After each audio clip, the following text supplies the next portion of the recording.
Ladies and gentlemen, welcome back. Our next presentation is Michael Horn. And, well, gosh, what can we say? Yeah, we're back to the Billy Meyer case yet again. But you know what? It's still the most important case out there. It's still the case with the most hard, solid evidence. It's still the case with the most hard, solid information. It's still the case where the contactors are giving us absolutely time after time hard, verifiable, say it again, verifiable predictions of where we're going to go if we don't change the direction that we're headed. Yeah. It'll be controversial yet again, maybe more so than ever. I hope nobody brought, you guys didn't let anybody bring tomatoes in, did you? Buckle your seatbelts, ladies and gentlemen. Michael Horn. Thank you, Bob.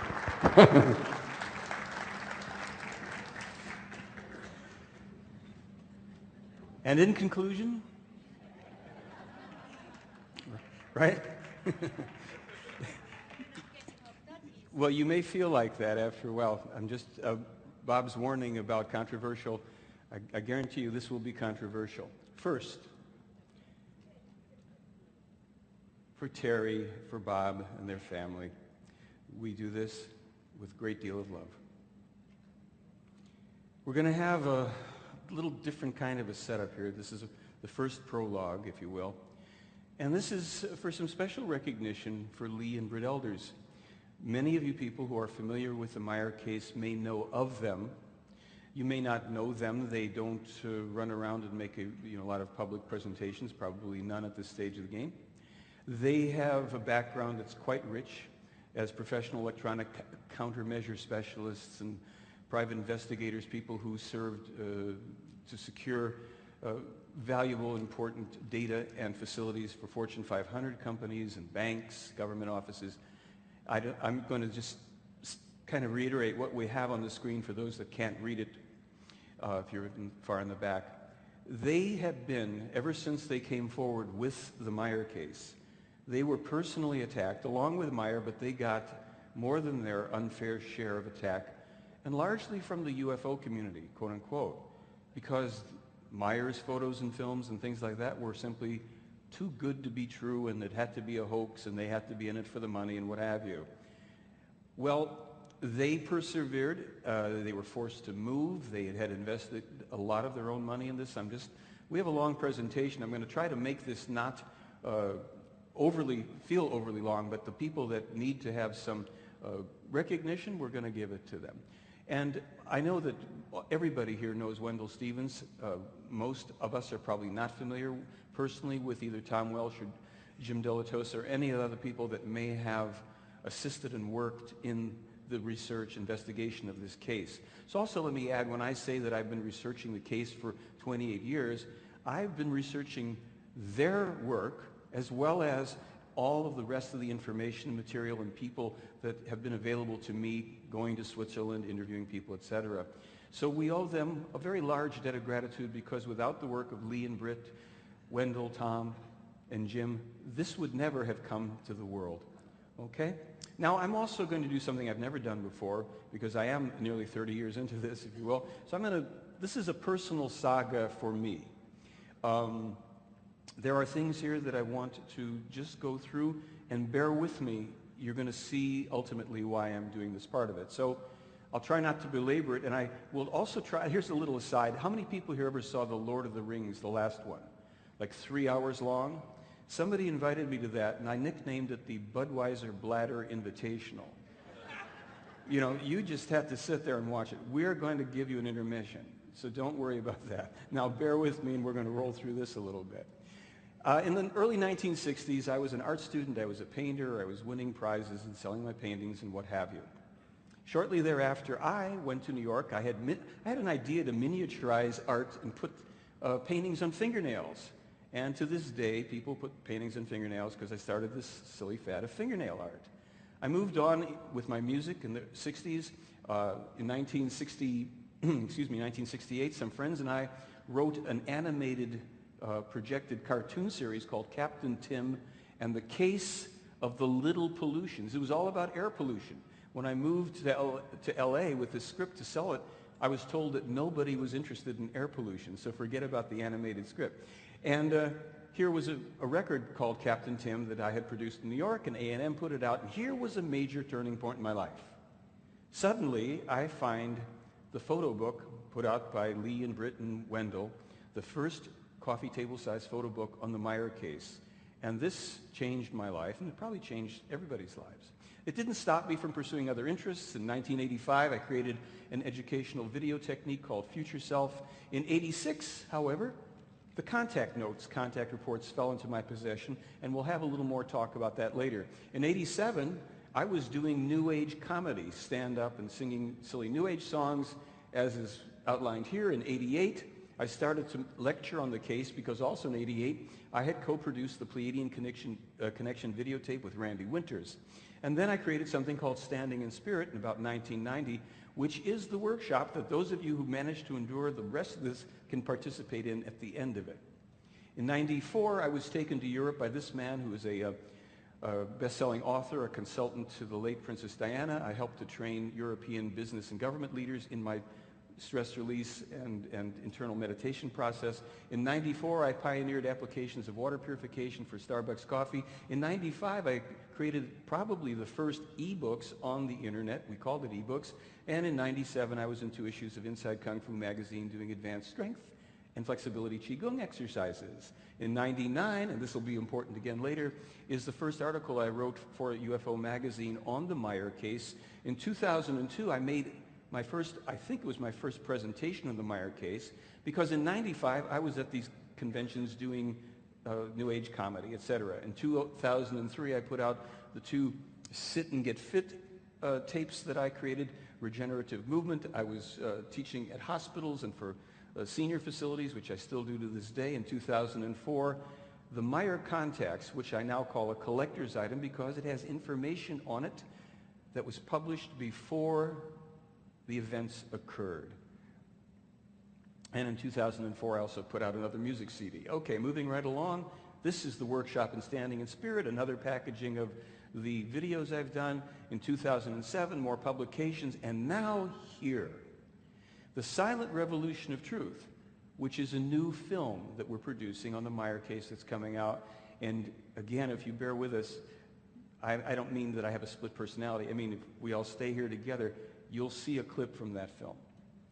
Now, of course, all these other things that I do, can do, still do. Why am I doing the Meyer case? Because, as it says here, it's either the biggest, most impenetrable hoax or the most important story in all of human history. But for decades, we've been told that these are hoaxes, that these are simply clever fabrications by a one-armed Swiss farmer.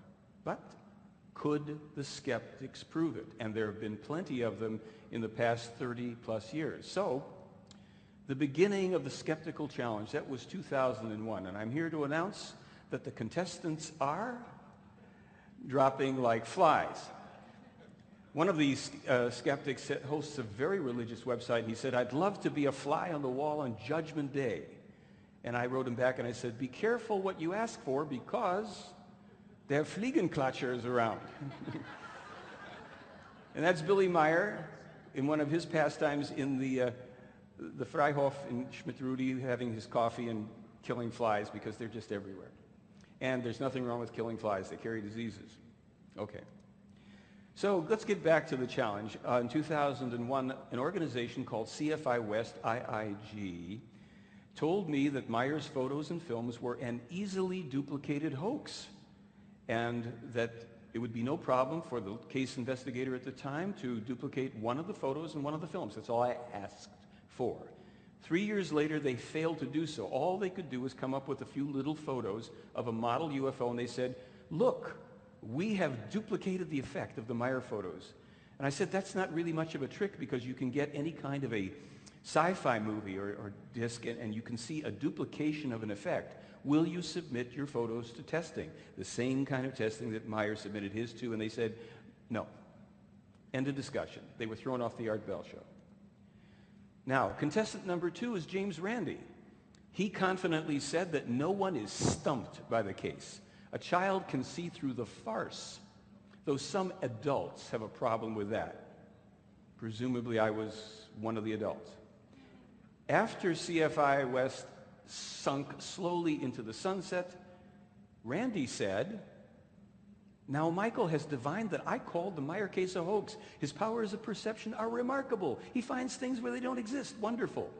So he retracts his attack. Of course, he doesn't send Billy a check for $1 million, and nobody was holding their breath for it. Contestant number 3 could have been contestant number 1 because he's been around the longest time attacking the Meyer case. His name is Cal Korff. He is an infamous debunker. I call him a fraud. He is an admitted liar, etc. But he is also known as Captain Cal of the Special Secret Services. With an outfit that he bought, apparently mail order, and a pretty little badge, he put himself up on a website from Czechoslovakia and announced that he was going to take care of the Meyer cult, that he owned Meyer's UFO photos, that new books were coming out by this company, that he had duplicated Meyer's photos, films, etc., and that he was filing a $25 million lawsuit against the Meyer cult and me. However, within a short period of time, his web pages were removed by his web host. No books were forthcoming. We called the publisher. They said we hadn't seen hide nor hair of him since the 1990s. He never was able to duplicate one of Meyer's photos. No suit was filed. And 16 questions that I had put to him on our first 2-hour radio debate in December of 2006, where I awaited the answers in the next radio debate, he failed to answer any of them, and he has apparently not only gained further anonymity, but he's now attacking the other debunkers. This is like one of those comedies of error. Contestants 4 or 5, 2 nice gentlemen, Gene Steinberg and David Biedny. Mr. Biedny claims that he is, and he probably is, a Photoshop expert, but they claimed that they had proved that Meyer had deliberately hoaxed out-of-camera double exposure using lights, a black curtain, and an enlarger. Here was the photo in question.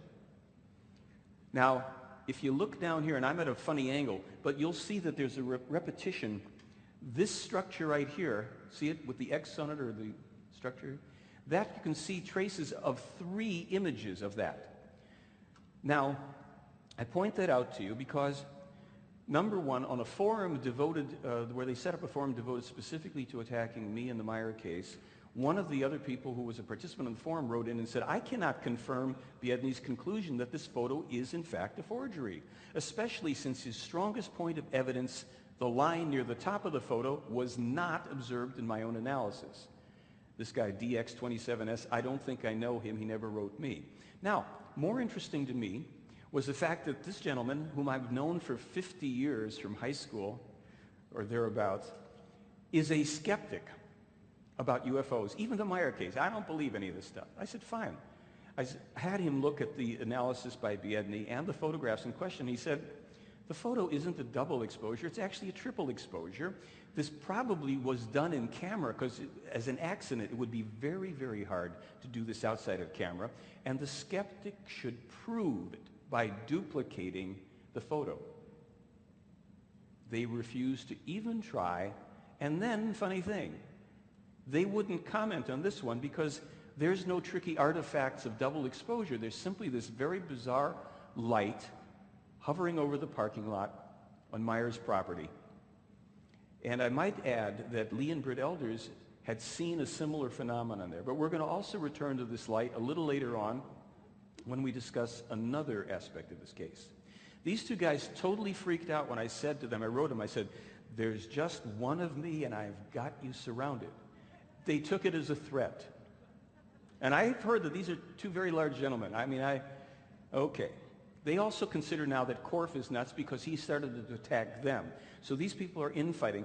If anybody here has been involved in this whole thing of debunkers and attackers and all that, take some small comfort in the fact that they are now biting each other.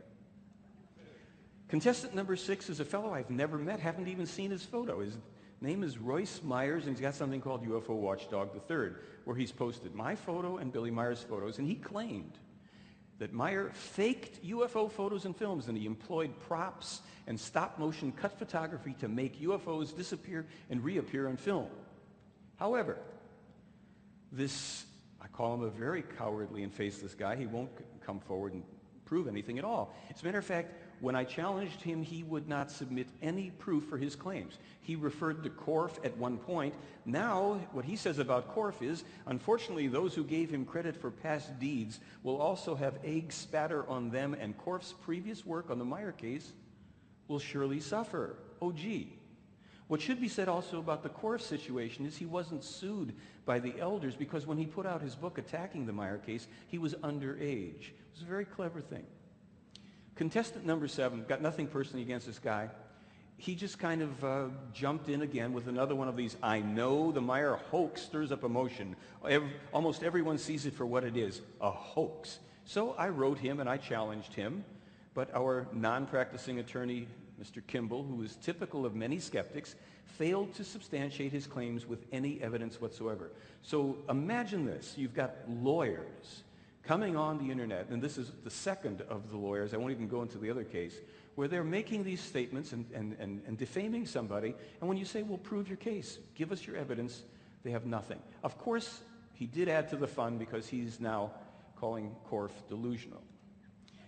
Contestant number 8, this is what this case has attracted and more, but these are the low points I'm giving it to you.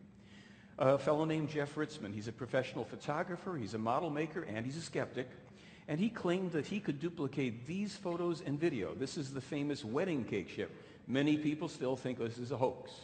This is obviously some, collection of Christmas tree ornaments and what have you, and that's got to be a miniature tree.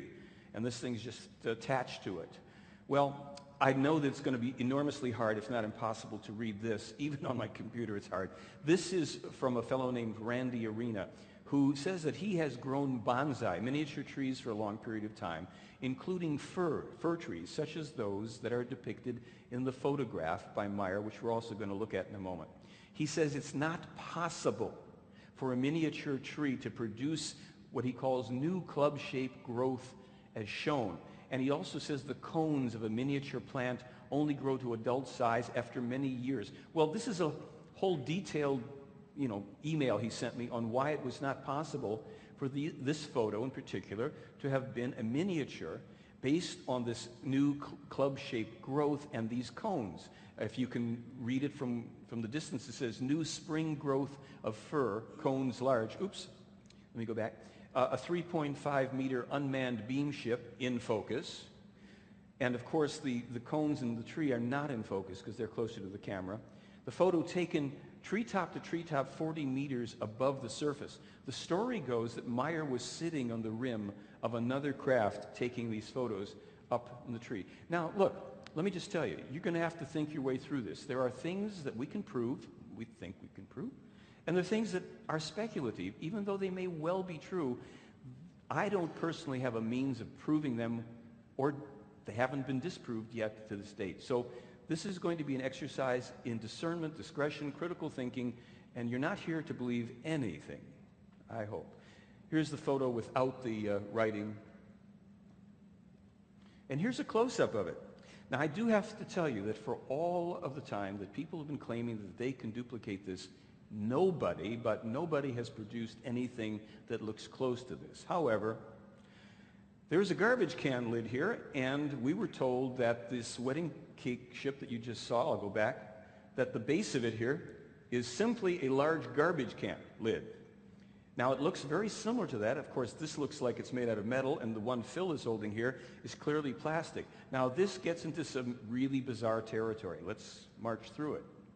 This is a contact where the alleged extraterrestrial Ptah says to Meyer, regarding the controversy that has arisen about this garbage can lid and wedding cake ship, my assumption was correct that the utilization of the plan in regard to this flying device found wider-ranging interest than that merely futuristic forms of container lids were manufactured from them, as I communicated to you at our conversation on November 28, 1995. All right, some of this could get boring, but I have to put it out, so maybe later on you'll go through it and it'll help you to think through it. He's saying here that their extensive clarifications revealed that the device plans for this flying device, now here's a little asterisk I'll put in, the plans for this device had actually been impulsed in the 1920s to who? The pre-World War II, pre-Nazi Germans. Well, these plans were divided up and were used for further manufacturing as, for example, for various forms of decoration and holding devices, for exposed bolts for furniture shelves, as well as roller bearings. A flower pot base came about from another part of the plans and configured in accord with the plan's sketch. Even the surrounding pertinent special elements for the screening of the visibility of the flying body was carried over, meaning that what we saw there in the structure of that craft, there's certain things there that contribute to that craft, as these alleged Plejaren inhabit, being able to be screened from visibility. So he's saying everything was carried over here, and indeed so precisely and correctly that no difference exists between the plan sketches and the terrestrially created product. 17 different objects apparently were manufactured as inspired by these plans that got disseminated in various European countries, as well as America and Japan, where they found utilization for the planning and manufacturing of the most varied products, some of which are still produced and utilized on Earth today. So, you know, this is the stuff you can yawn through if you want, but there it is. Let's watch this. Hopefully, there's Billy in the lower right-hand corner. There's not a lot of sound to this, but you'll probably hear him when he zooms in on this garbage can lid several hundred feet from the camera.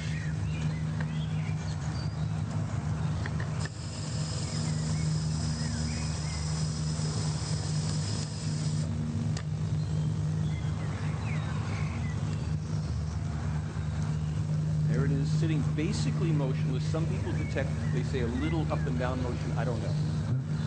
Okay.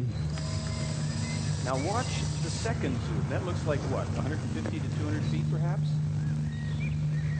Ganz. Now that's the distance from the camera. Folks, that's not a miniature tree. But according to Mr. Ritzman, he had duplicated and even surpassed Meyer's beamship photos, and his didn't need a bonsai or model tree to hold him up. So let's look at some of these others where Ritzman claimed it was a model UFO with a bonsai or miniature tree.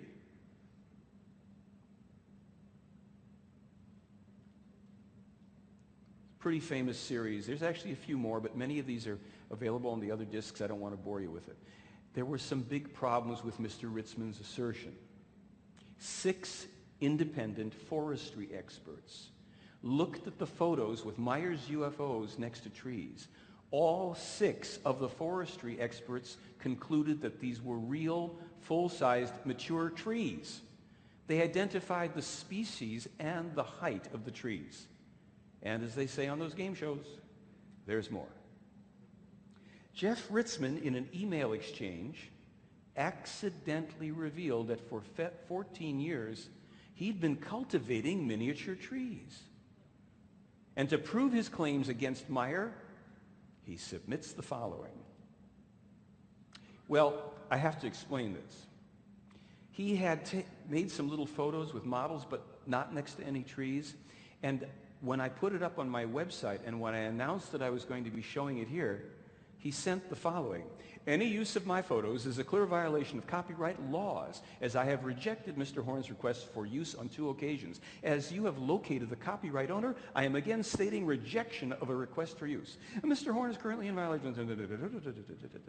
Now look, if you or I thought that something was a hoax, and we said we could prove it, and it had to do with supposedly teeny little model UFOs next to trees, and I was a tree cultivator, wouldn't I take a picture and say, post that up all over the world, let's bust this phony one-armed farmer and show him for the fraud and tree cultivator that he is. However, Mr. Ritzman declined and said that this and all further communications will be forwarded to my lawyer.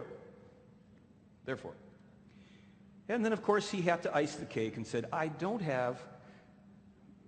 nor have I ever had any affiliation with Korf and never will. We are not colleagues, and I personally will have nothing to do with him. And that's the final word on that. It's pretty much the final word from Jeff Ritzmann. Well, couldn't Meyer have used models in his UFO photos, films, and video? Just because a whole bunch of different skeptics and debunkers and model makers and miniature tree cultivators couldn't prove it and couldn't duplicate it, does that really mean that he didn't use it? The truthful answer is no. That's not good enough. Let's find out. Here is a letter from Wendell Stevens in response to a question I asked him. He said to me, Dear Michael, there were 2 perfect models made by the MGM Studios Special Effects Department, which we carried to Switzerland and used in an attempt to duplicate any one of Meyer's photos. They were big 18 and 24-inch diameter models, perfectly painted to match the colors in Meyer's photos, his pictures.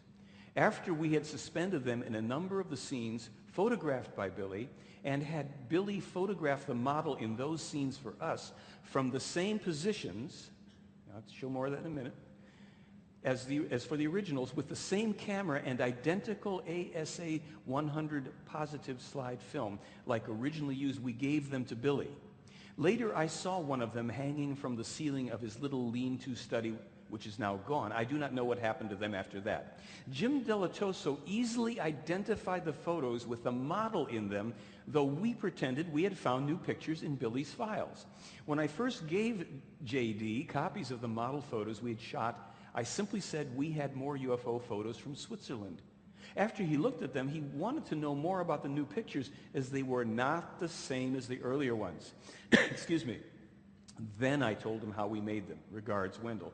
In other words, they photographed the model, sent them in to Jim Delatosa for analysis without letting him in on it to see if he could determine if they were the same kind of photos. And in every case, as Wendell's written about before, he could clearly say that these were not the same kind of ship. And there were some very specific reasons for that, which I won't go into now, but we have it all on the website, the parameters of the testing, which accounted for that.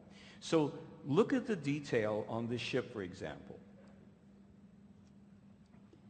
If you can see, and I don't know how well, but, there's a good deal of work around the rim and on the cupola. Now watch this. This is the large model. And we've never shown this before, but we figure it's about time. This was made by MGM. It cost $400 to be made at the time, in the early 1980s. So someone walks it around the grounds here to show what it would look like. And it's pretty good looking. Just look at it carefully and see if that looks as good to you as that, for instance, which was taken a couple of years before the model was ever made. And watch this.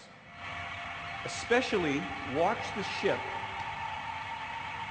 There are going to be 2 lights that flash on and off, and I'll say when. I won't distract you with the green light. There. Now watch again. Right there. Did you see it?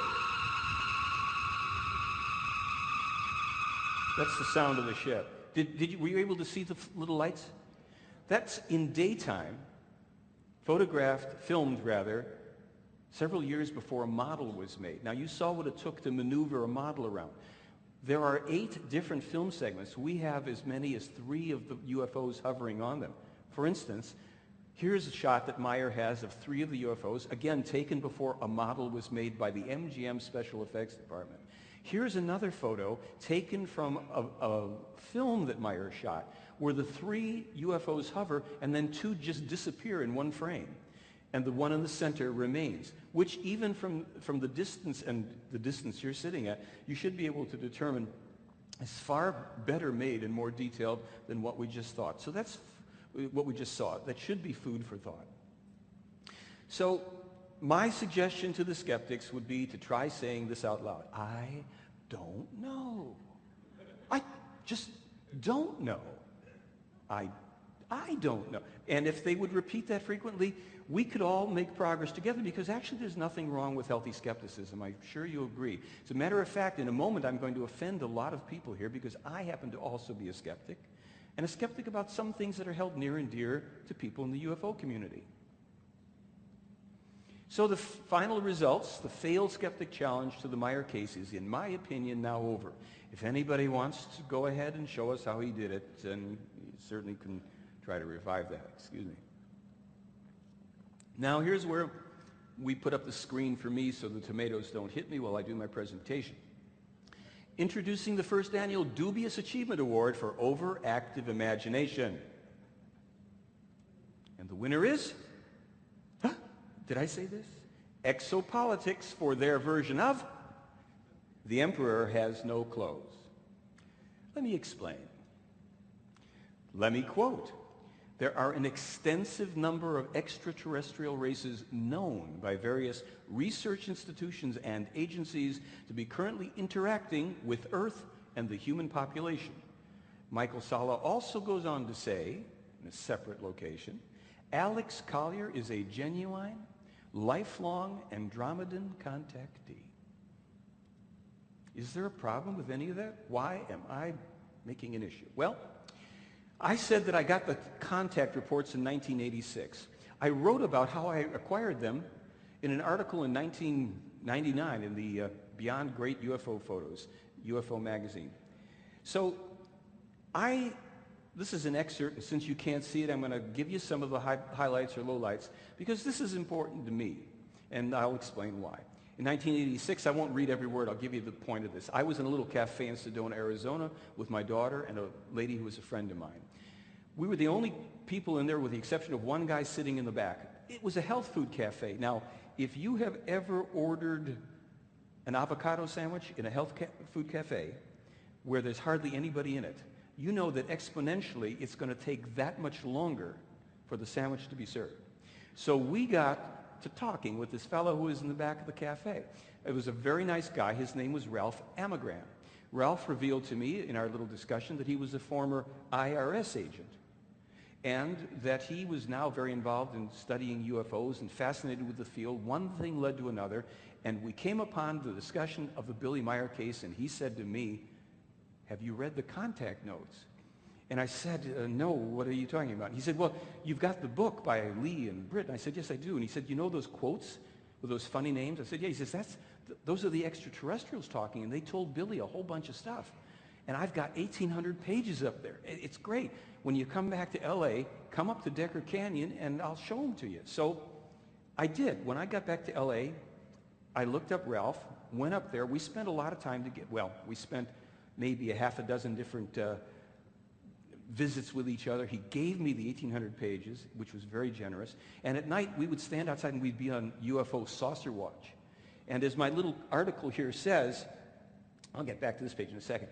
As the page says, we probably saw more UFOs per evening, which were Cessnas, seagulls, whatever. But Ralph had a tremendous imagination, fertile imagination, even more fertile than my own.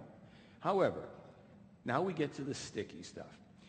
It came to the attention of Michael Salla in the Exopolitics Forum that I was telling this tale about Alex Collier. Oh yeah, because Ralph later changed his name to Alex Collier. I was at an expo in LA and I saw Ralph walk by. This was a few years later. And I said, hi, Ralph.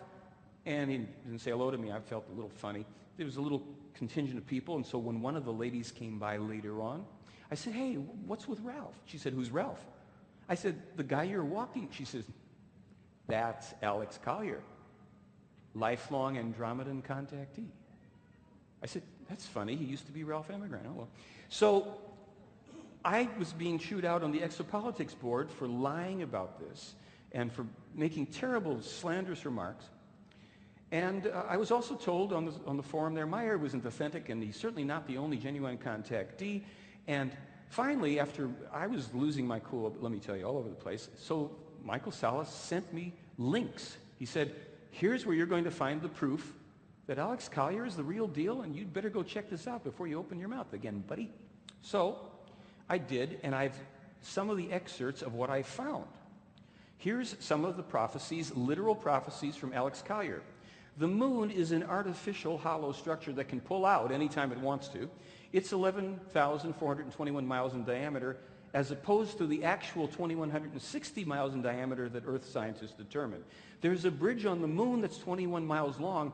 The same structure exists on Venus, despite the fact that the surface temperatures would have melted anything. Between 1996 and 1997, 1/3 of Japan will sink below the ocean surface. And did that happen? Did I miss it? Okay.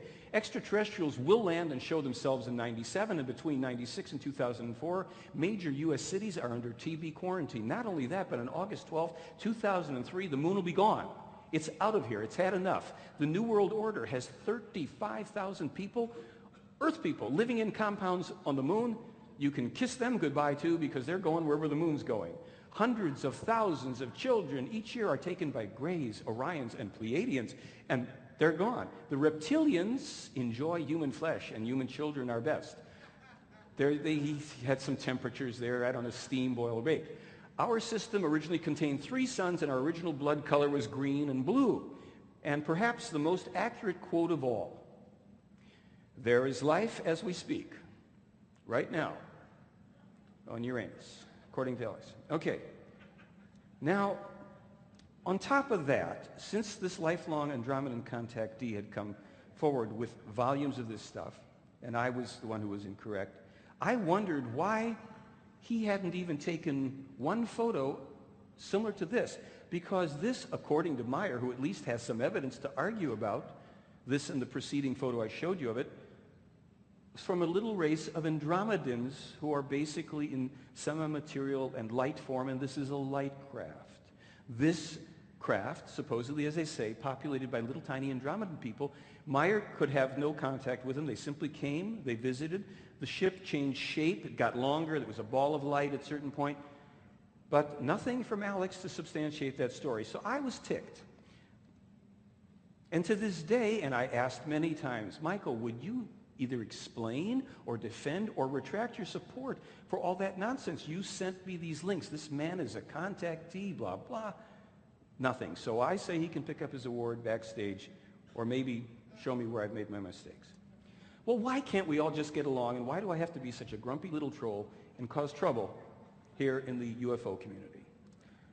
Because to the best of my knowledge, these claims are not true. Let's remember that I'm representing a case here of a man who's been vilified and had 21 attempts on his life for standing in his own truth. And when our future survival is the issue, which I have my position on it is that it is, why indulge in fantasies? Why should we run ourselves around in silly circles? If ETs really wanted to meet us, they've had a long time to do so. Well, then, what about me? Well, I'll tell you what about me. I'm frequently accused of saying that the Meyer case is the only genuine case. Everybody else is wrong. I'm overzealous, I'm impatient, and I have very, very, very bad etiquette. I flame on forums when I'm attacked. The truth is that I'm often guilty of that, all of that stuff. But I still haven't seen anything comparable as proof for any other case in more than 28 years. It doesn't mean that it doesn't exist, that you or somebody else doesn't have it. I simply have not seen it. And so, let me make this clear. This is the position as expressed by Guido Musburger that expresses Meyer's point of view and that of the alleged extraterrestrial Pleiadians. The language of diplomacy as commonly used among us on Earth serves primarily as a means of gaining some type of advantage at the cost of others. The realities are usually improperly and falsely rendered with this form of language, and they degenerate into deadly misunderstandings. The truth may never be spread in diplomatic form. Truth must call the facts by name as they really are, straightforwardly, without belittlement or misappropriation. Further, according to this regarding Meyer, to the regret of modern mankind, a prophet denounces all grievances with aggressive words and spares no one and nothing in doing so. For those who feel personally addressed, this is naturally not very flattering and does not suit them the least bit. But with the current deplorable state of affairs on Earth, the necessary clarity cannot be accomplished by any other way than with harsh language. So what are we really searching for? If it isn't diplomacy and everybody getting along and just saying, we're searching for what the I Ching calls inner truth. I love this because it's such a nice little poetic Eastern way of putting it. And this is important, and I guess not everybody can read this, so bear with me. I'm not going to make you listen to me read everything here, but this one's a good one. But it's important to understand on what the force of inner truth depends. This force is not identical with simple intimacy or a secret bond. Close ties may exist also among thieves. It is true that such a bond acts as a force, but since it is not invincible, it does not bring good fortune. All association on the basis of common interests holds only up to a certain point. Where the community of interest ceases, the holding together ceases also. And the closest friendship often changes into hate. Only when the bond is based on what is right, on steadfastness, will it remain so firm that it triumphs over everything. And that's what we have to keep in mind in our world, in our lives, on every level. And no one has the exclusive ownership of truth, not the alleged Playaran or Billy Meyer or Guido Mutzberg or me, you, or anyone else. We each have to find it and find it for ourselves. We can disagree, but if our goal is the same, if we want to get to the truth, we are in common purpose. We can forgive a little bit of overzealousness, harsh language, etc., if we understand that this external evidence, all of it, requires internal evaluation. So with the Meyer case, we have to go beyond the physical evidence. I have enough material if you want to evaluate the photos and films and sounds and metals. We've got DVDs and books and all sorts of great stuff. But we want to determine the credibility of the Playaran information. So what is it that I'm still trying to prove? See this? One of the sheets of the contact notes, contact reports. I alluded to it earlier, the 1,800 pages of the transcripts that Meyer had produced by 1978. By the end of it, of his 3 years or so of official contacts, he claimed. There was a numbering system put in place here that was simple and foolproof and helped to authenticate these documents, because Meyer had to number each sentence that was spoken by one of these alleged extraterrestrials. And this rendered the documents unalterable and eliminated revision after dissemination. And the reason for it was really cool, because these documents were actually being translated into, it was originally in German, they were getting translated into as many as 5 languages starting in the mid-1970s. So every place that an alleged extraterrestrial said in sentence number 6, I want to tell you the following, it was the same sentence in every language and in every copy. That meant that Billy Meyer couldn't go back years later and make himself look good and hot and fancy as a quote-unquote prophet by changing it. So what we have in texts and even in copyrighted, published, dated books is what was in those documents. There are some exceptions where we cannot prove prior publication. I'll just tell you that right up. But we have enough of them where a critical thinker is going to have some ahas. In this 35th contact in 1975, Meyer was given abundant information about the connection between A-bomb explosions and all of this damage to the environment. Elementary radiations going up into the UV, damage to the ozone layer, etc., etc. And I was reading this in 1986. Alex had given me these documents, and I got to read all these conversations and all this information. A lot of neat scientific stuff in there. I say here that Meyer published it 13 to 17 years before new discoveries. Well, what I mean is, I first saw in this newspaper in 1988. 2 years after I'd read the documents, I had stuck them under my bed. There was nothing more I could do with them. I'd think about them, occasionally pull something out and read it. But in 1988, I see this article about a new discovery from Lawrence Livermore Labs. And it says that A-bomb testing is tied to the ozone depletion. And they give this percentage and everything. I'm thinking, Why does that not seem like a new discovery? And so I went under the bed and pulled out the dusty, 100-page bound folders. And I open it up and I start leafing through it. As early as the 7th contact and then later in the 35th contact, etc., is all this information about the environmental damage. But Meyer is also in there in 75 referring to when he was told this before in the 1950s. And I didn't have access to that. I couldn't know what he was talking about. But like this other article here about the ozone hole damages the food chain that was published in 92. That's in there too. Now here was, in 1976, Semyaze says to him, that is to be understood in this way, that Earthman exploits his planet and robs it of the fundamental life energy in that he robs from it the underground oil and gas and the most diverse ores. This leads to the fact that the Earth suffers shifts within, which leads to enormous volcanic eruptions and earthquakes because slowly the Earth collapses from within. 1990. Earthquakes, oil interact according to Dr. or Professor Paul Siegel, where he sees the connection between extracting gas and oil from the Earth and precipitating earthquake and volcanic activity. But I found out later on that that wasn't the first time that Meyer mentioned that either. But it's good enough because this was the first public article I could find when I did an internet search.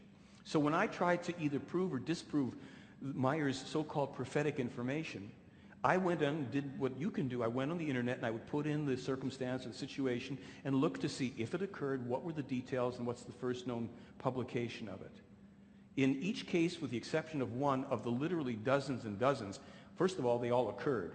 With the exception of one case where Meyer wasn't the first person to publish the information, he was the first person to publish it in all other cases, including earthquakes, landslides, wars, terrorist activities, deaths of people, etc. That got my attention. The Earth will not come to rest because earthquakes of much greater magnitude will shake her. However, they will be of a terrible magnitude to a degree that nations and islands will sink. Unusually severe droughts will move across the world in order then to be succeeded by flooding of severe proportions. Well, that got me to thinking, so I went back and started to read. I wanted to know what the Pleiaren thought about this and about that. Maybe I'd missed some things. So pertinent to what we're involved with, I wanted to know, what do the Pleiaren think about, we're jumping around here, UFOs? According to them, most sightings, nowadays for sure, are secret military craft, and the UFO cover-up started in 1915. We have free articles on my website where you can read the transcripts where they flesh this out. I'm giving you some bullet points. In 1915, over the battlefields of Europe, these objects were seen hovering. Each side thought it belonged to the other. They finally figured it out that it's not ours, it's not theirs.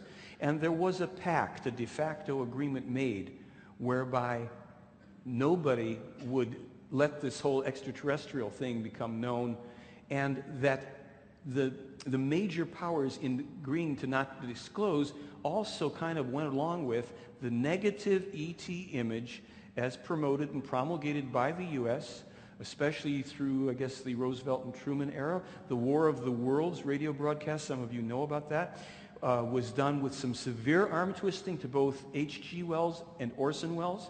Under threat to their lives and their families, they would go ahead and get this tailored for radio, and he would do it, and they would start to put out an image, an idea of hostile, deadly, deformed, weird alien creatures coming here to harm us. Some of this information has already been alluded to some degree. There's more in the Meyer material on that. They also say that part of the agenda is for a fake UFO attack. Now, you may notice that in the past several months, we've had the O'Hare Airport and where is it, North Carolina, and someplace else recently. Where's that? Yes, whatever he said.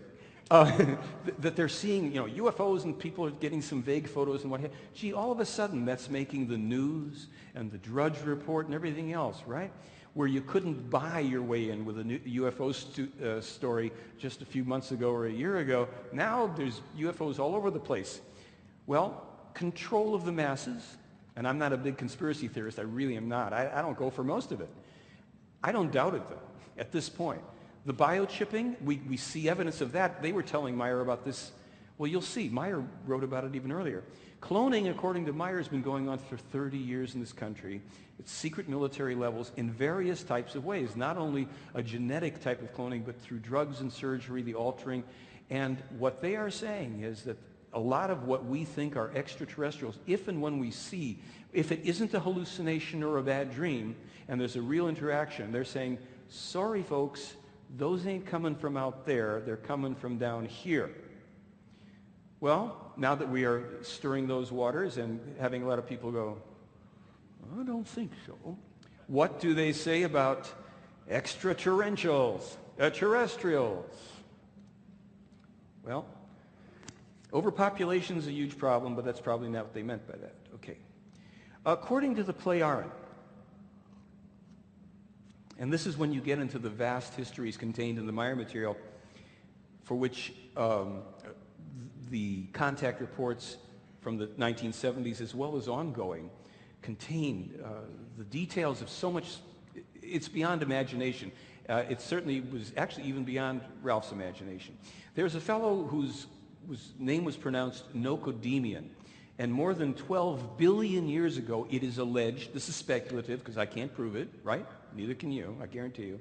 He was a progenitor of races and a very wise, highly developed being. And he had some peoples that he was kind of, if you will, a ruler over. I guess it happens all the time. These people split into two main lineages. One group settled in what were called the Lyrian territories, Lyra Vega star system, and the other group settled in the Sirius star system. And many of our own distant ancestors are said to have originated there in the Sirian star system because they were supposedly bred as a warrior race for this group. This group decided to alter its own genetics to only move itself towards harmony, abundance, peace, spiritual things, beauty, opulence, and the arts. And they actually genetically engineered out of themselves their own fighting spirit as well. They then became prey for other races that were space travelers who saw them as an easy mark. Well, they caught on pretty quickly that they had to rectify their own condition, and in the process, they brought a race into being of humans, and they made a couple of specific genetic modifications to them. They dropped the lifespan down from way beyond 1,000 years to under 100, and they increased the propensity for violence and aggression so they'd be a willing warrior race, but they wouldn't live long enough to overthrow their overlords, because part of building in this limited lifespan had to do with building in propensity for degenerative diseases of all sorts. So they're in the genetic code, a lot of these things.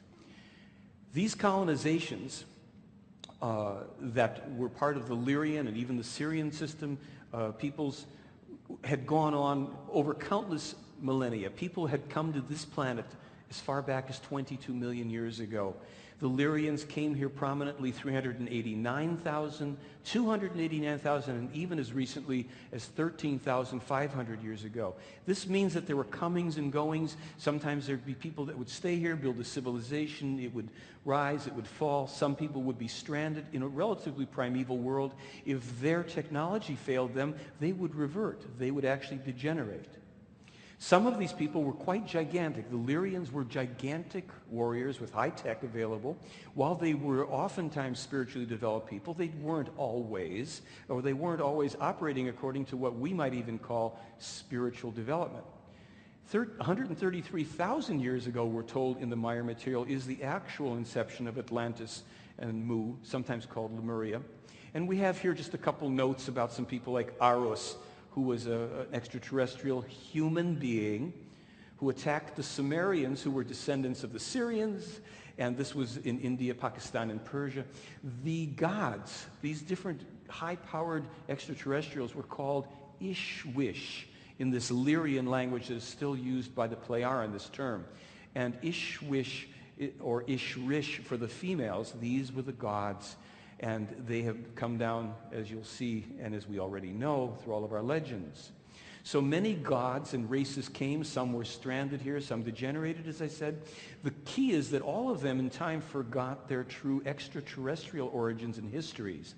Even the ones that settled on the other planets in our solar system, such as Mars and Malona or Maldek or Phaeton, They had no idea of their own origins. And even the extraterrestrials that brought them here, taking them from the Syrian system so they wouldn't be destroyed once their usefulness had been outlived, even those extraterrestrials in time had lost track of their own histories.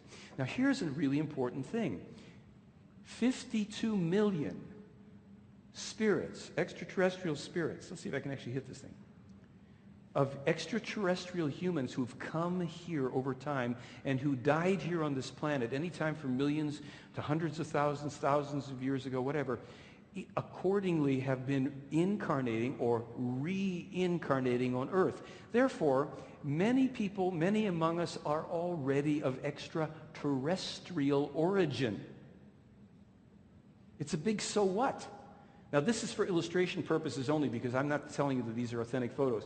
These were gigantic warriors, and if these people indeed had been buried in the sands of Egypt, their skeletons might look like this next to the excavators. And this mock-up, according to a reported find, would show a human next to a drawing and a human femur bone of some assumed giant extraterrestrial that was here. Again, this is for illustration only. Don't show this to your children. So here's a little poem for you. Let's try a little right brain. There once came a race of giants from a distant war-torn star, looking for new worlds to conquer, to spread power near and far. Protected by their loyal soldiers called guard angels, cherubim, the leaders soon established order for their new reign to begin. With their knowledge and their wisdom they did alter forms of life. Masters of the laws of science, of their deeds would ancients write, that they took a wild human, mixed in her celestial seed. For 1,000 generations we've misunderstood this deed. From this one many descended, their days marked with pain and blood. Kingdoms came and kingdoms ended. Few survived deluge and flood. Other races, same, were fashioned, or from stranded travelers grew. Star seed mixed through human passion. Sons of gods were formed anew. Above them, in a ship did hover one who called himself their Lord, demanding worship of no other. With threats of vengeance he enforced. Over time the races scattered, distant memories they preserved, handed down through spoken legend and in books as holy word, regarding the extraterrestrial presence on Earth. There once was a splinter group from the Pleiaren. They were called the Giza Intelligences, or the Ba'ath.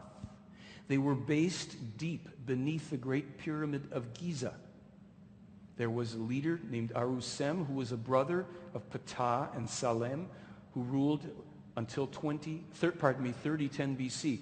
We probably know the name Ptah. We've heard it from ancient Egypt as well as from the alleged extraterrestrial of these times.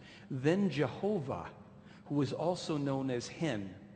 Then, Kamagal the first in 2080 BC. He started his reign then. Kamagal the first was the one who introduced blood sacrifice to earthly religions, not only in the Middle East, but in South and or Central America. All terrestrial religions were created or assisted in creation and misdirected by the Ba'ath. They controlled hundreds of politicians and religious leaders. They were the hidden negative force behind the Tula and society and Hitler. They did this through a sophisticated telenotic electronic means of mind control. Kamagal II was engaged in the mass murderings of Earth humans. He was a force behind this type of thing. He lived a long time, finally died in 1976, according to the Pleiaren. They were creating a false second coming, which Meyer was introduced to in this chamber down deep below the Great Pyramid, where he saw artifacts, a remanufactured cross of the crucifixion, a spear, bag of old coins, blood-encrusted nails, and crown of thorn. And he thought, he was a young man at the time, that Asket, one of the extraterrestrials, allegedly took him down there. And he said, this must be the crucifixion materials of the man Jesus. And she said, well, I got a couple surprises for you. One, he was never called Jesus. And number two, these were made by these people. And they're using this, they want to have a false second coming. There's a man named Reinhold Schmidt. He's a corn merchant in California, and they've been impulsing him with real visions, holograms, to make him think he's on board spaceships with them, and that he is the second coming, and he's going to be able to produce these artifacts and show everybody. And wow. Well, because the B'Phath inadvertently attacked a Pleiaren beam ship in 1978, the Pleiaren could act in self-defense and remove them from the planet. Remember, according to this, they were based here for thousands of years. Does this explode every time I do this? They were based here for thousands of years. And, okay, maybe I shouldn't say. That's it. And they were finally removed by the Pleiaren. It's a long story. It's already a long story.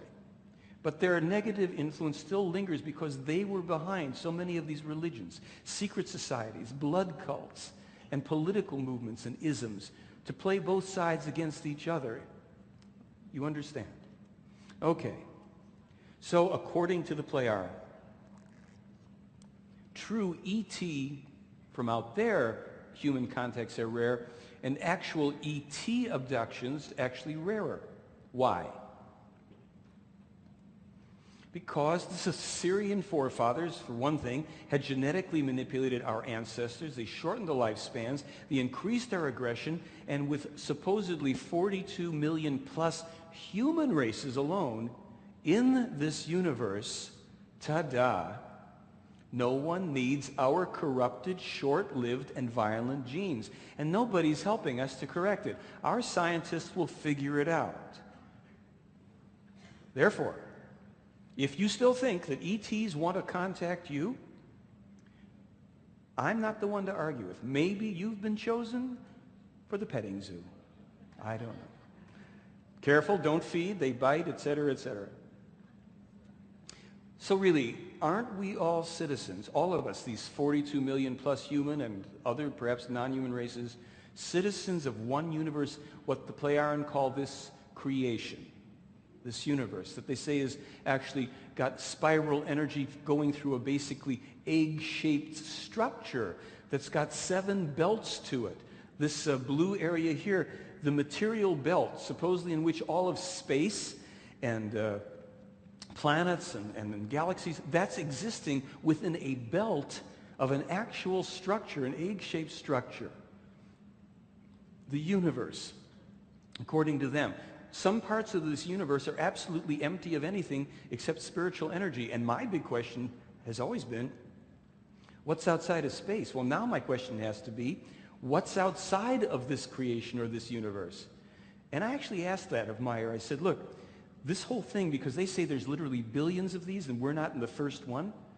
I said, well, that's great and that's mind-boggling, but I want to know what's outside of it. What is the void?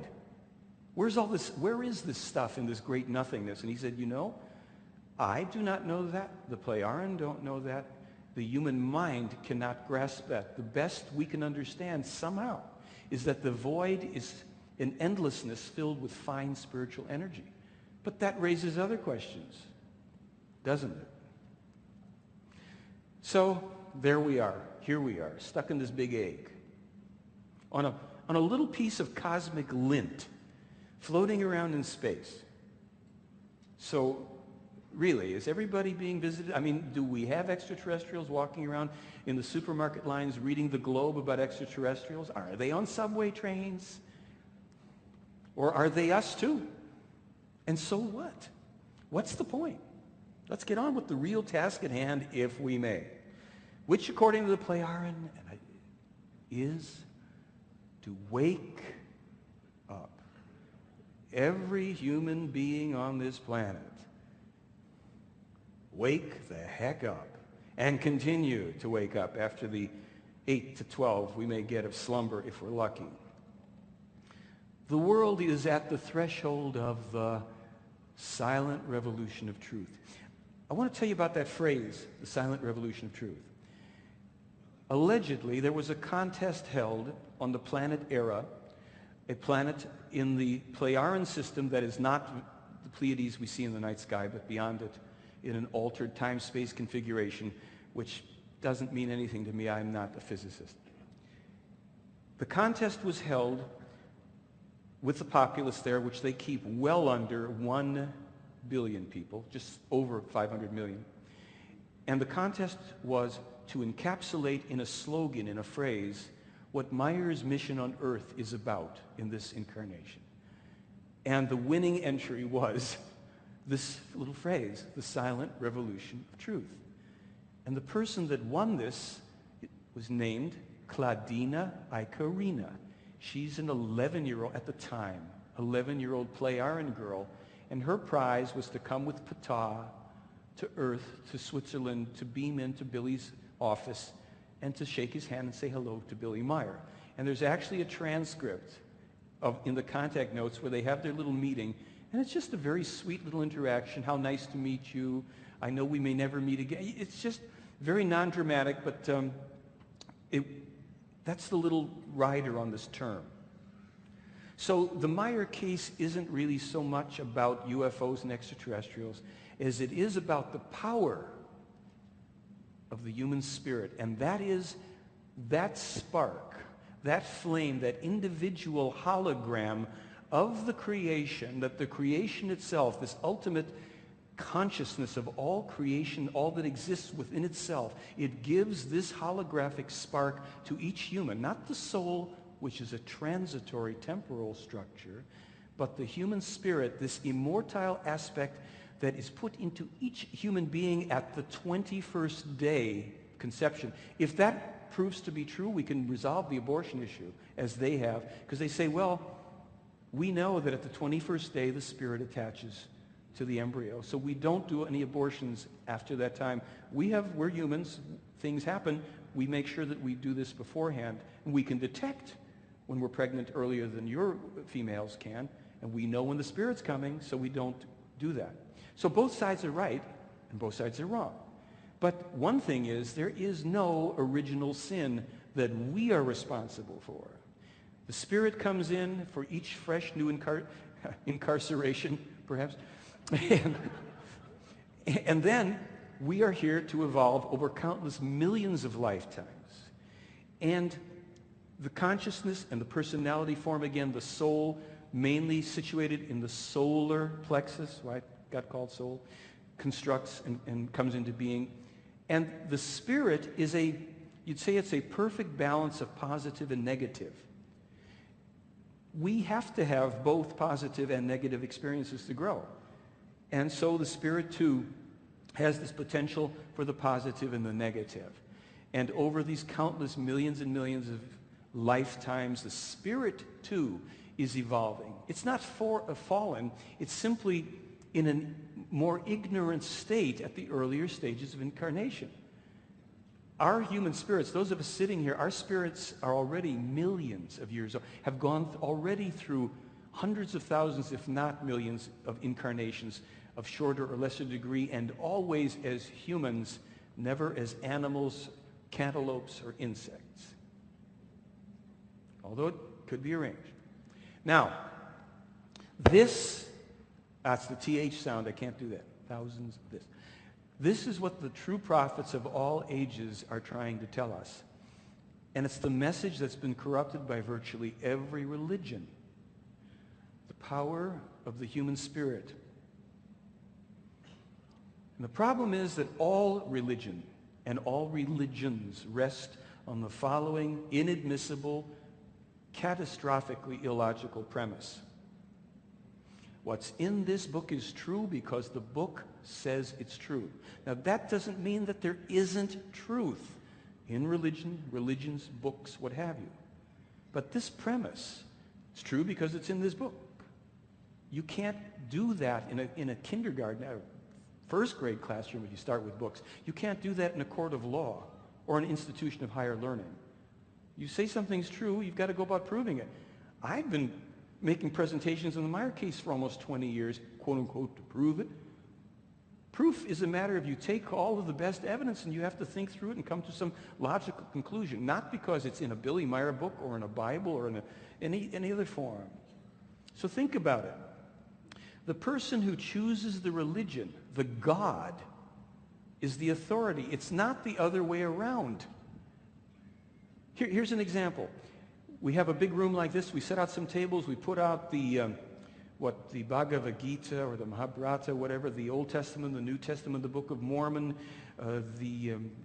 name something else that's a holy book, whatever. Put it out. Of course, the Quran.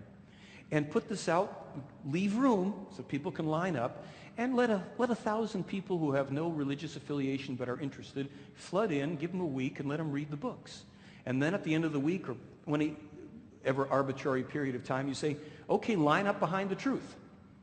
Every one of those books is going to have somebody in multiples lined up behind it. As many people as you have in the room, you're going to have, some of them are going to line up behind the one truth with the one God, and therefore, who's the authority in any religion? It's the person. This is the truth. This is the guy. This is the one. Well, I'm not picking on you, but don't you think we should start to recognize that we are authorizing on every level what's true in life? And I said in the beginning, it is up to us to figure this out. We have to discern it. Now, the Plejaren are less, quote-unquote, diplomatic. All earthly religions, and this was Asket from the Dal universe, not a Plejaren, are possessed by boundless power, greed, and the actual manifestation of the goal of all of them consists of gaining world dominion. Religion is the greatest and most dangerous power for the obtaining of world dominion, which without exception is striven for by all belief directions as far as they are aligned in a religious or secret society manner. Undoubtedly, all earthly governments are steered and led in religious manner, or at least are subject to a certain religious influence. And these governments, on the other hand, also independently undertake constant efforts on a political basis to seize world dominion for themselves. These vicious efforts on both sides have again and again led to war actions and to other death-bringing transgressions, whereby uncountable human lives were annihilated. Gee, could that be true? Well, you certainly don't have to believe that. You can think about it. You can also pick up the newspaper, turn on the radio, the internet. But thinking is an inside job. So think about this. Reincarnation is a fact of life. That's something to think about. And now think about this. Don't worry about dying. You'll live through it. That's the good news, right? So let's talk about prophets. I mentioned prophets before. I threw that off when I mentioned Billy Meyer as a prophet, and somebody here, certainly at least one person's going, oh, what do you mean? How can you say that? Prophets of the old age, Enoch or Henoch, and these are the years that the Plejaren say they were born and died in. We go from Enoch to Elijah, to Isaiah, to Jeremiah, to Emmanuel and Muhammad. Now I'm going to come back here. Let's just put it this way. Remember I told you long ago about Nocodemian, a being who was a very, very high-level being who had lived billions of years ago. It was said that he had gone through evolution and into the semi-material, semi-physical, into the totally energetic light body form, into the lower levels of spiritual realms. Speculation, I grant you. Don't know.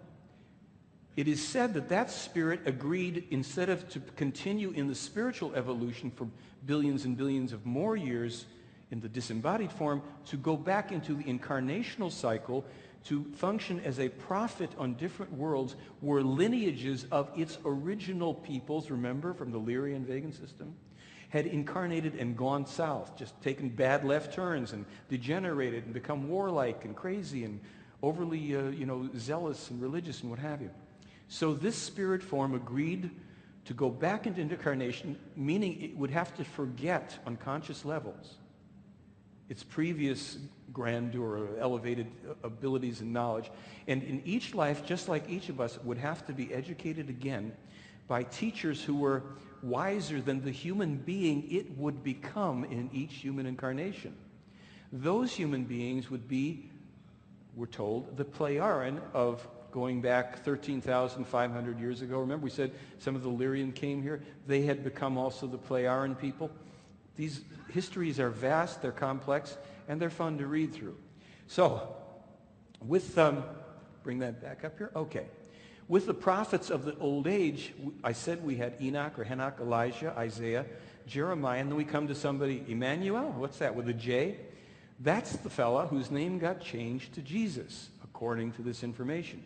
We know in the book of Isaiah in the Old Testament, of which I know only very little and happen to have found that part, 7:14 or whatever, that Isaiah foretells the coming of Emmanuel, spelled either with an E or an I, but not with a J as it survived in the Old Testament.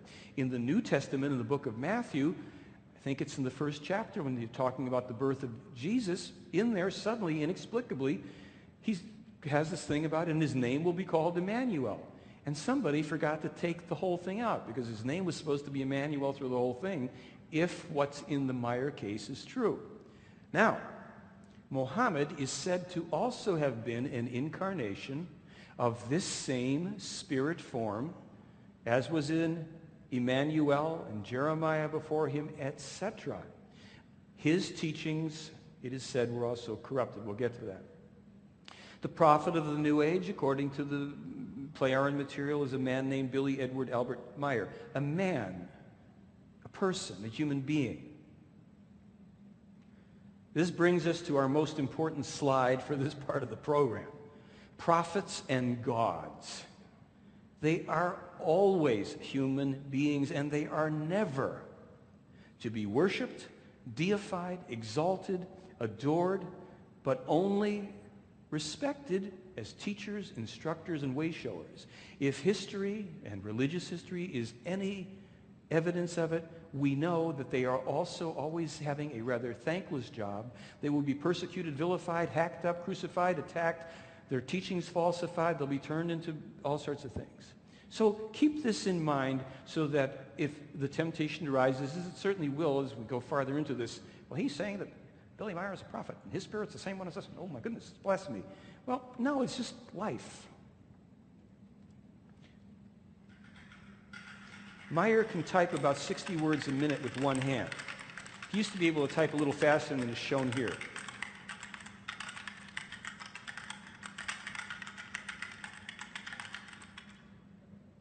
He could do that for hours at a time when he was receiving. Here, let me just explain in case you don't know about this. Allegedly, when Meyer has a contact from 75 on, whether it's in a meadow or in an office or in a ship, it's recorded on their devices. Big deal. We've got tape recorders too.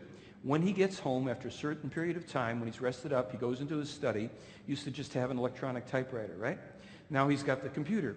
They have a device that sends the entire conversation to him in symbol form, in pictograms, that he was trained since childhood to recognize well over 3 million different picture symbols and their meaning in German, and simultaneous as he receives it at 60 words a minute to type it out into the conversation in German that he had with the numbers and everything.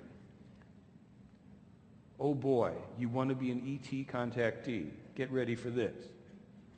So he's transcribed over 24,000 pages with one hand in German.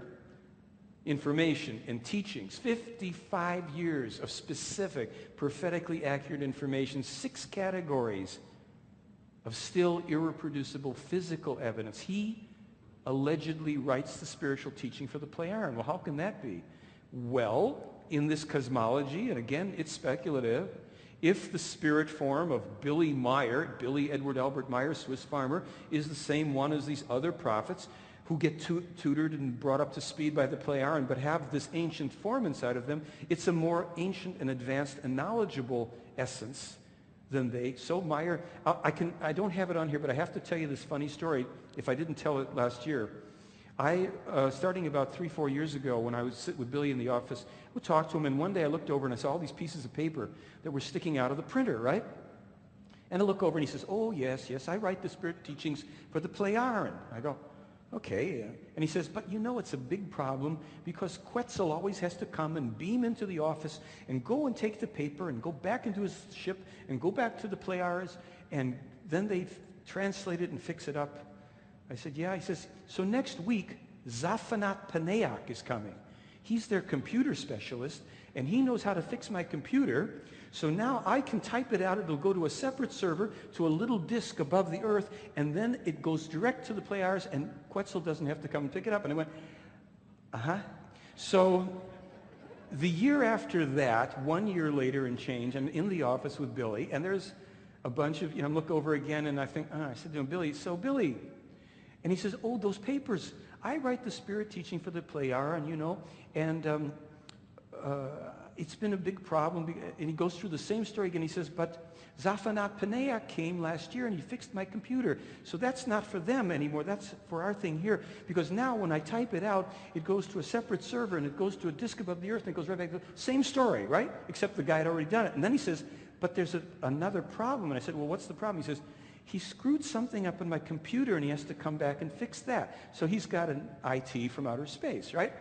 So this last year in May, I thought, the guy can't remember the same made-up story 3 years in a row, if it's a joke. So I'm with him, and I said, so Billy, what about your computer? Did it ever get fixed? Oh, yeah, I write the spirit. I swear to gosh, the same thing. He says, but now he adds this, he says, yeah, I just type in a code that gives me the separate server and it goes to the same story. We went to make some filming in September because we're doing this new documentary. And we get over there, and while Jack, my director friend, is there, I throw it at him again. Same exact thing. So I figure either the guy has got not only a rich fantasy life, but a photographic memory and can come up with the same piece of trivia and just knock it down each, or maybe he's telling the truth. Okay, and for his trouble of over 65 years of ongoing contacts with these people, there have been 21 documented assassination attempts. So with prophecies, why are we fascinated with these prophecies? They're like weather reports, except you can't change the weather. A prophecy is still changeable until it becomes a prediction. So why the inaction? Some inconvenient truth from Billy Meyer circa 1951. Al Gore, eat your heart out. Still, there's time to stop the monster that's prophesied for the future of the entire terrestrial humanity. Let me just hit the bullet points. He's talking about the fact that at least in 1951, countermeasures could be enacted to change things for the better if the scientists, the authorities, the governments, and the military were up to it. Otherwise, he says, if that doesn't happen, then unimagined horrors are imminent, whereby, in every respect, the world power USA would lead the foremost front of the sword of death, as well as destruction and annihilation, while towing the line are Israel and all those countries who nestle in sanctimonious friendship with the USA, and indeed against the will of the sensible element of the respective peoples. Not only wars, terror, destruction, and annihilation, with all these deaths and destruction and all that, but a monstrous overpopulation will be to blame, as all natural laws will get thrown out of kilter. Through the guilt of the people, all storms will assume increasing and more violent forms, such as hailstorms, blizzards, flooding, rains, as however also the ozone layer will become very seriously damaged. Remember I said in the 75 to 78 documents, Meyer referred back to stuff from 51 that I didn't have. Now we have it. Monstrous deluges will belong evermore to the order, come back there, of the day, because through the overpopulation, the forest, wetlands, and swampy plains will become altered in function to become residential areas, whereby the wild waters of the flooding rain will find their way into the houses of the people, because they can no longer escape into uninhabited wetland areas. Landslides and avalanches, as well as earthquakes and seaquakes, as well as every kind of storms will prevail. Gales and typhoons, hurricanes and tornadoes will increase. He spells it out. Overpopulation will bear the guilt and will thereby give rise to an unnatural climate change that in only 1 decade from today, 1951, will already begin to affect the world very detrimentally. The monstrous mass and weight of the cities and villages continuously stress the inner structure of the earth more and more, through which the tectonic plates will be adversely affected, inevitably leading to increasing tectonic displacements and faults, etc., earthquakes, etc. They're warning in 51, and Meyer sent this letter around to 3,000 different people around the world, and for his trouble he got nothing in return. He, in this letter, also speaks about that these tremors will influence the entire volcanic activity on the world, so that there'll be a worldwide activity because they're interconnected, and that especially in places that are unreasonable for habitation, according to Playard, such as places built too closely to volcanoes or beaches by oceans, rivers, and seas, that these shorelines and these locations will be inundated by storm waves and tsunamis, and the ever-growing overpopulation will only add to the problems, which will become insoluble. Famines increase, old illnesses will return. They even say that mass tourism, along with economic refugees, we call that today illegal immigration in any country in which it takes place. They're very much against that. They say it imbalances everything. You will have strife and wars. People have to bring their own populations up to the standard of living that they would like to have, not flee into countries to try to reap the fruits of the benefits of those countries. It's not good for either party. They never learn that way, and the system breaks down. Criminal gangs from so-called third world countries will spread out. This is another result of that type of overpopulation, illegal immigration, etc. We're talking about prophecies here. There's a point to all this. He also says, as far back as 51, terrorist extremism and neo-Nazism. The rise and spread of prostitution in unbelievable forms worldwide. The children will not be spared from it. We know that today. Prostitution will turn into a respectable occupation. What state are we in? Oh, I'm sorry. It will also be designated as taxable. Well, rest my case. Televisions, already invented, will belong to every family and as well to everyday life, as will the technology of the computer, which is already being worked on diligently in America, Germany, Japan, and the Soviet Union. The television and the computer will become the most important information media, however, also as significant forms for the public advertising of prostitution. This was sent around in 1951. Now, Meyer didn't say that the moon was going to leave its orbit on August 12, 2003, and there's life as we know it exists yet. This is more recent, from last year. The climate warms ever faster, whereby the snowfall is also absent ever more frequently in the deeper sites, while the Earth's polar ice masses as well as the glaciers melt ever faster, which leads to this. By the year 2100, in some cases, the water of the seas will rise up to 5'3". Forceful natural changes will become unstoppable. We're going to take a break for changing of the tapes, and this is not the Budweiser Bladder Invitational, so I think, shall we say 10 minutes? Does that work? Thank you.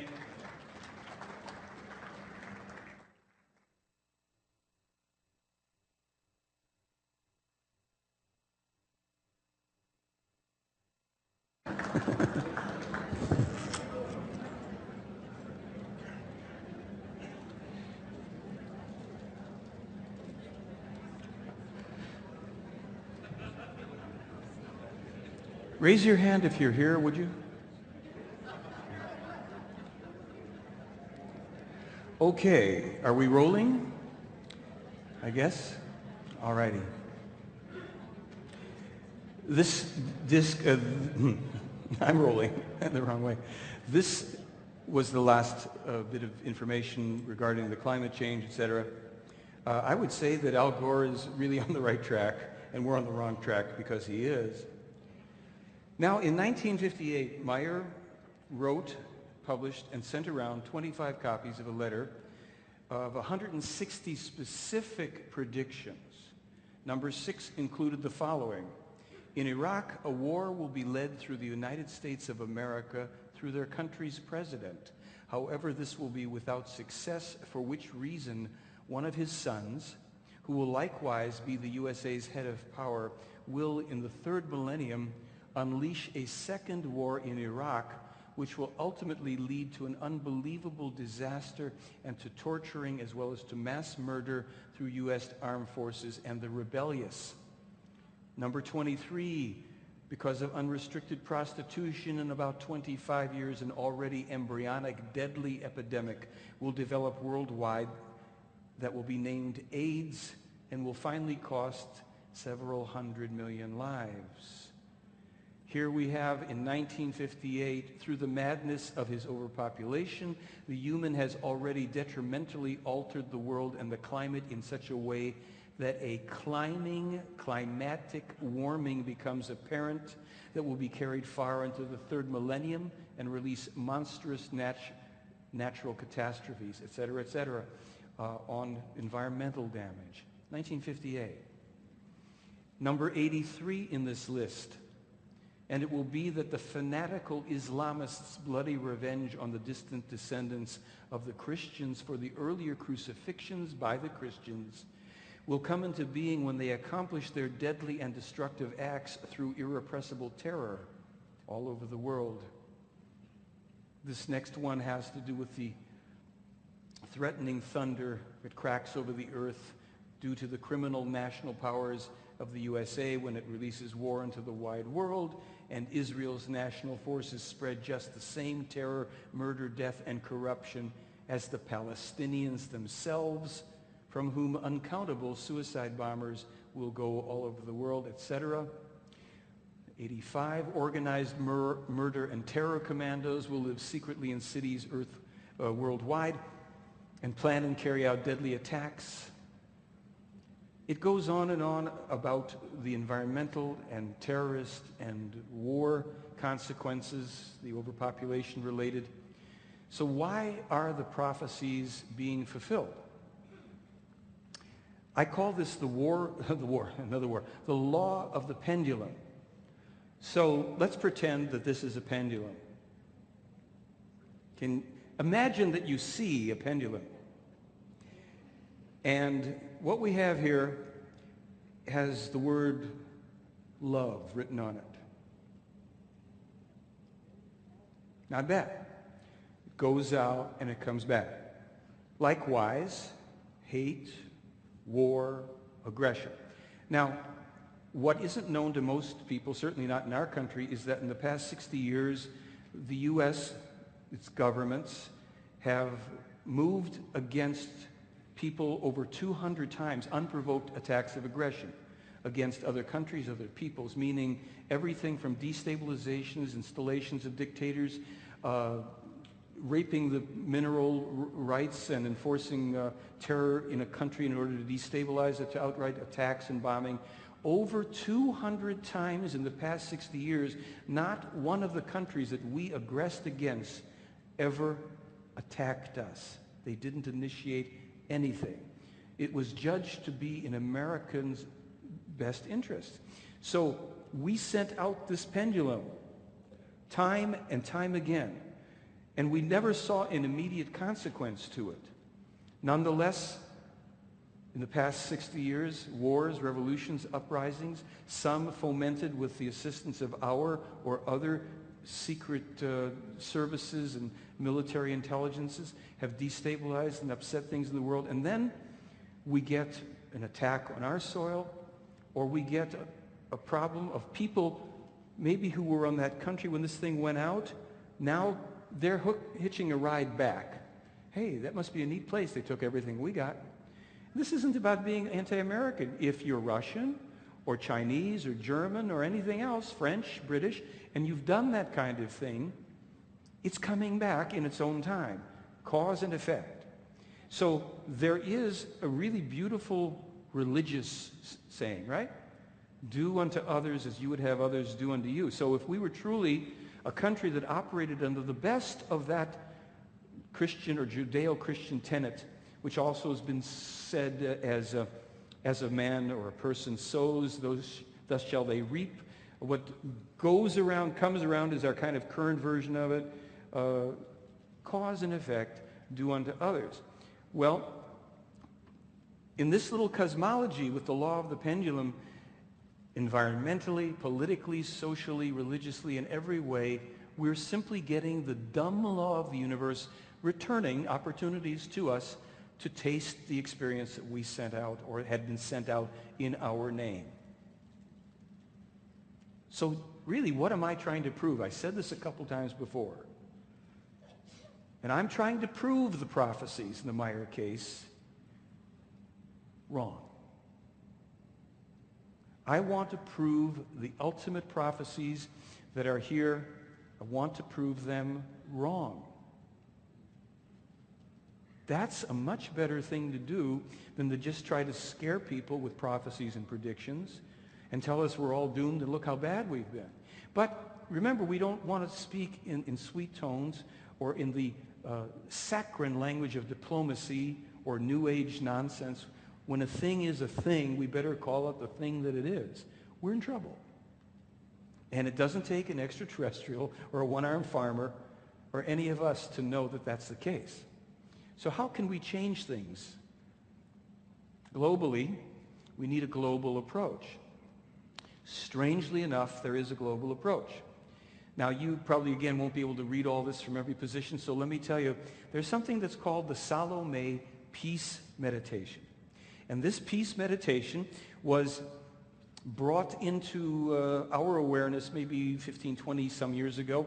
It is said to be composed of words from the ancient Lyrian language that was spoken on earth 289,000 years ago, then again 13,500. It's speculative, this part, but this is the information and you can think through it. These were descendants of the various extraterrestrials that inhabited this planet for a short period. They claimed that by speaking or thinking, TH, this sentence in unison as a group, certain impulses are released from the stored data banks known as the Akashic records. These records envelop the earth, and every thought and every other impulse generated by any and all of the humans who've ever lived, currently live, or will ever live gets stored in this bank. We've heard about this from other teachings. Now, through the accumulation of stored unconscious impulses within every meditator, and because of the intensity they generate, they're done in conjunction with 3.5 billion extraterrestrials at the same time. This sets forth energy that can help to displace negative force fields and cover them and increasingly neutralize them. A lot of these force fields have been generated because of religion, blood sacrifice, wars, cults, sects, every imaginable thing, and our own ignorant thinking, right? This is a simple means that the Pleiadians say, this is one action that if a greater number of Earth humans would join in doing this once or twice a month, you would make an exponential effect energetically on your planet. So, does this look familiar? This is a symbol. Remember I told you that Meyer learned over 3.5 million different symbols. This is a symbol for peace. It's a tree of life, right? The energy goes up. You see the black and white structure in the middle. If you turn that upside down, that's our peace symbol. However, our peace symbol, according to this information, is a symbol of death. We are marching around for the past 30-odd years and putting bumper stickers and everything else on a symbol of death, the cross of Peter, etc., etc. There's information you can read about this in detail and determine for yourself whether it makes sense to keep doing this symbol. However, if you turned your peace symbol upside down, this is a typical peace symbol. I've got another one here, a little nicer. This energy, as opposed to this energy, this is the sword down here, the hilt of the sword. This is the tree of life. We're being asked to consider, even just turn our peace symbols right side up. Look at it and see what it evokes in you. Compare it. Don't believe it. Work with it. See if there's something that happens for you. Maybe, maybe not. Now, I'm going to try to activate this without taking this off so you can hear how this is actually pronounced. Let's see. Don't know if it'll work on this. Oops, doesn't seem to want to play. I wanted you to be able to hear the actual pronunciation, so I'll do it for you. Salome Gamnan Ben Urda Ganiber Asala Hesporona. Peace be on earth and among all beings. Now I got a question for you, and this is free will here. Would you like to partake in an experiment in which I can guarantee you this number of people on earth have never done this before? Pronounce the words? Why not, right? So we'll take a couple minutes. We've got a little bit of time, if you're still awake. And I'll have to kick back to it when it jumps. So the first word is Salome. It's a long A. Salome. Salome, right? The next word is Gam. It's pretty simple, Gam. And the next word is Nan.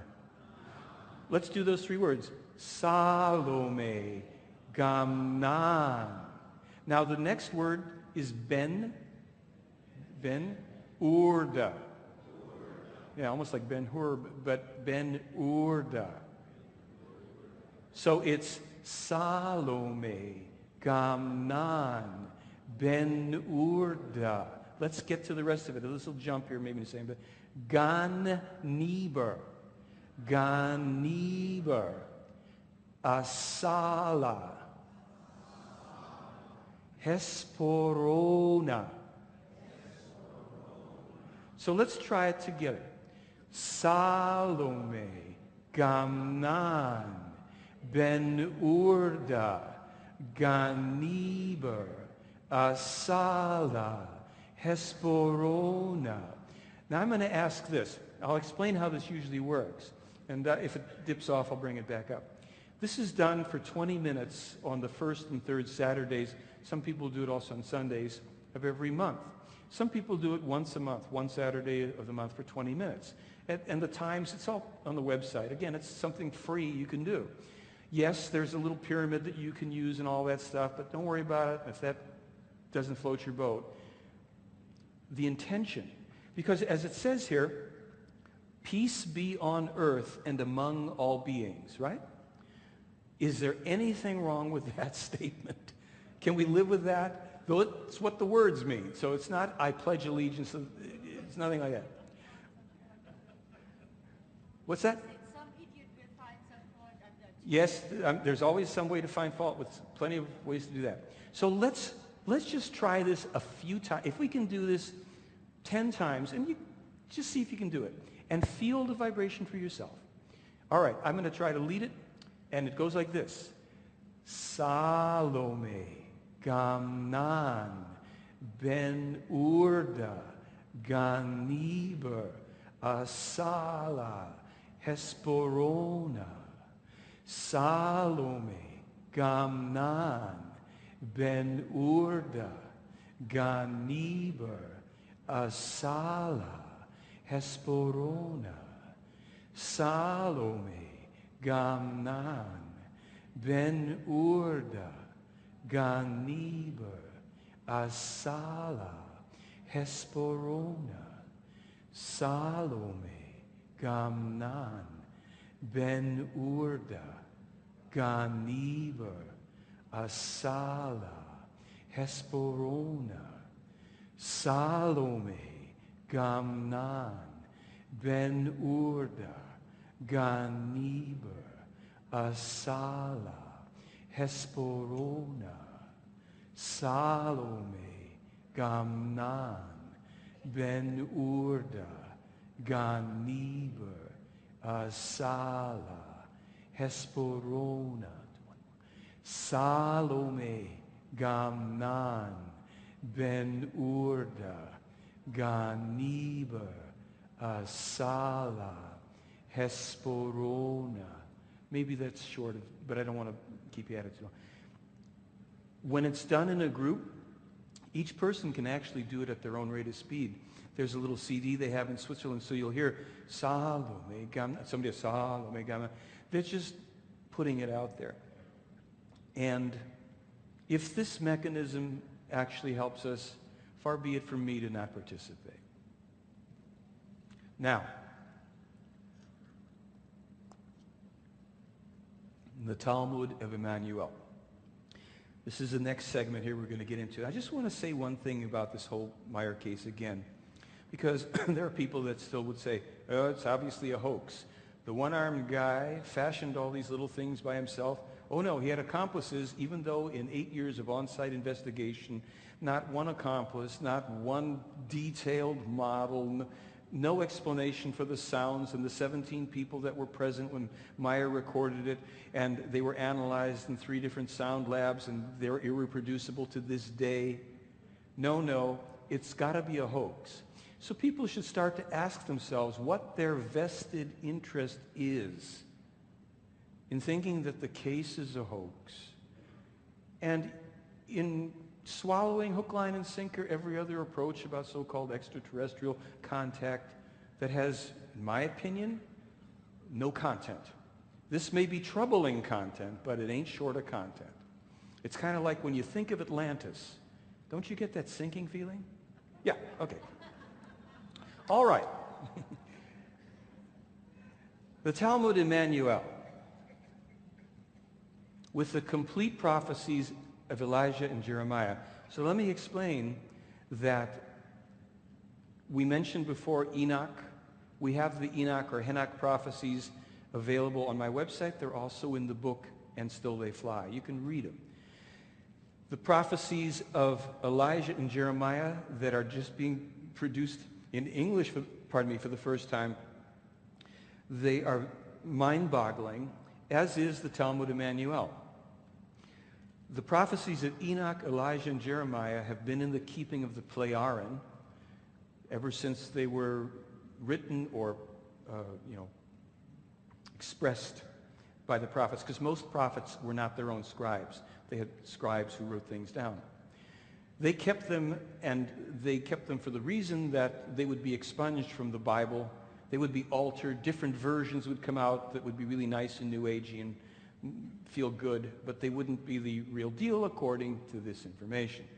So this book comes out within a few weeks now, and it's the last translation of it, because the German translation is always has to be refined in terms of the meanings of the words.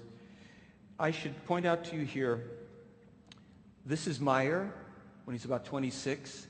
This is a man named Issa Rashid and a friend and his daughter. Issa Rashid is a pivotal person in this whole case.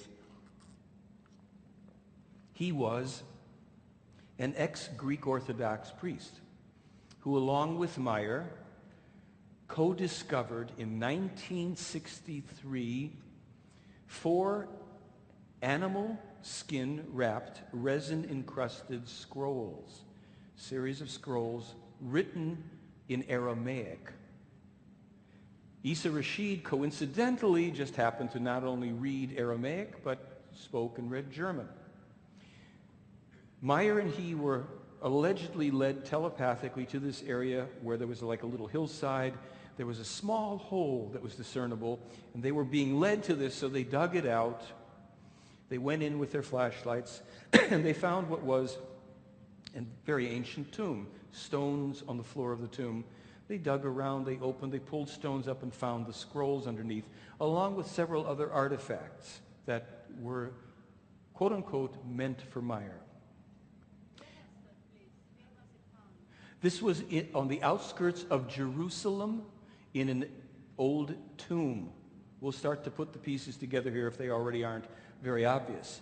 In 1970, the first translation of about a third of this document was sent to Meyer by Issa Rashid. Shortly thereafter, he and his family fled into Lebanon to a refugee village because people had found out, he lived in Jerusalem, they found out that he was in possession of some very important scrolls. And both Christian and Jewish interests were not happy about this and wanted to take possession of the scrolls. He sequestered these scrolls in a building in which they took refuge in this village. And within about a week's time, the Israelis had come into this village as an attack and leveled that particular village. There actually are newspaper clippings that support the attack of this village. Isa Rashid and his family escaped with their lives. The scrolls were lost, either taken into the possession of the Israelis or burned in the attack. They don't know for sure. Now, they get published by Meyer in German in 1978. They attract the attention of a man named James Deardorff, who says, aha, another Bible hoax, let me at it. James Deardorff is a retired professor from Oregon State, I think meteorology, comparative religions, various areas in which he had his fields of interest and expertise. He then discovers, after over a year of analyzing and comparing, that the Talmud Emmanuel resolves over 335 inconsistencies in the book of Matthew, 100 or more of which were not even known about or discussed until after not only the discovery, but the publication in German of the document. One of the amazing things in here is that he determines that the book of Matthew is a derivation of the Talmud Emmanuel, not the other way around. And that the book of Matthew is written approximately 120 AD, according to some information. This could be wrong. I'm not exactly sure what's agreed on there. But what's very interesting is that Judas Iscariot in the Talmud Emmanuel is not Emmanuel, a.k.a. Jesus' betrayer. He's his trusted scribe and friend. We learn from this, we learned in the Meyer material, that Emmanuel was conceived at the behest of the God, the Ishwish of the time, who was not the God of the Old Testament. He was not at that time and in this region Jehovah or Kamagal, but he was another God named Pleos. And the Pleiaran father was indeed a Pleiaran human named Gabriel, as we are familiar with from the New Testament. Emmanuel then is the fifth prophet in this specific lineage, as I mentioned before, and it is said that he survived the crucifixion and traveled with his family and Judas to India. He went through other countries on the way, preaching and getting thrown out of those countries as well.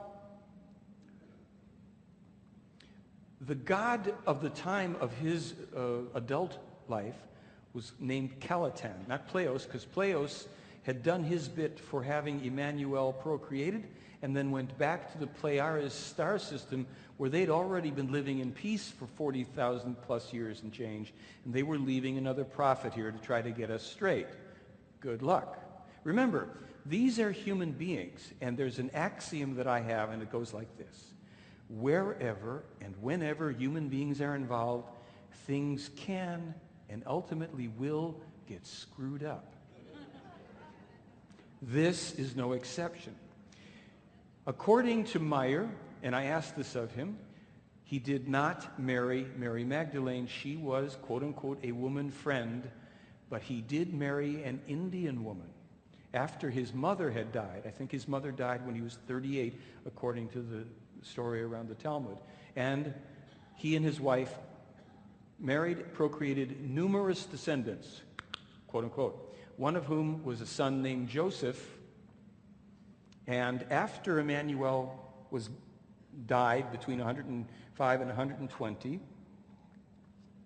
and is buried near Srinagar, his son took the Talmud Emmanuel scrolls, the 4 scrolls, as Emmanuel had dictated to him to do, and went into Jerusalem, where now nobody is going to remember a non-existent son who's not going to say, hi, my dad was nailed up here, nothing like that. So he goes to where the tomb is, secures, hides the scrolls, where they are intended to rest for nearly 2,000 years. Now, Emmanuel, in the Talmud, foretells the coming of the next prophet by name, and that he will also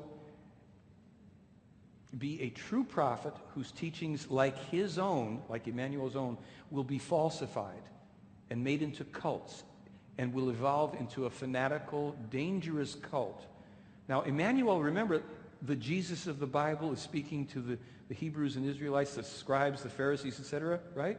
I'm not a Bible scholar, so he's excoriating those people at the time.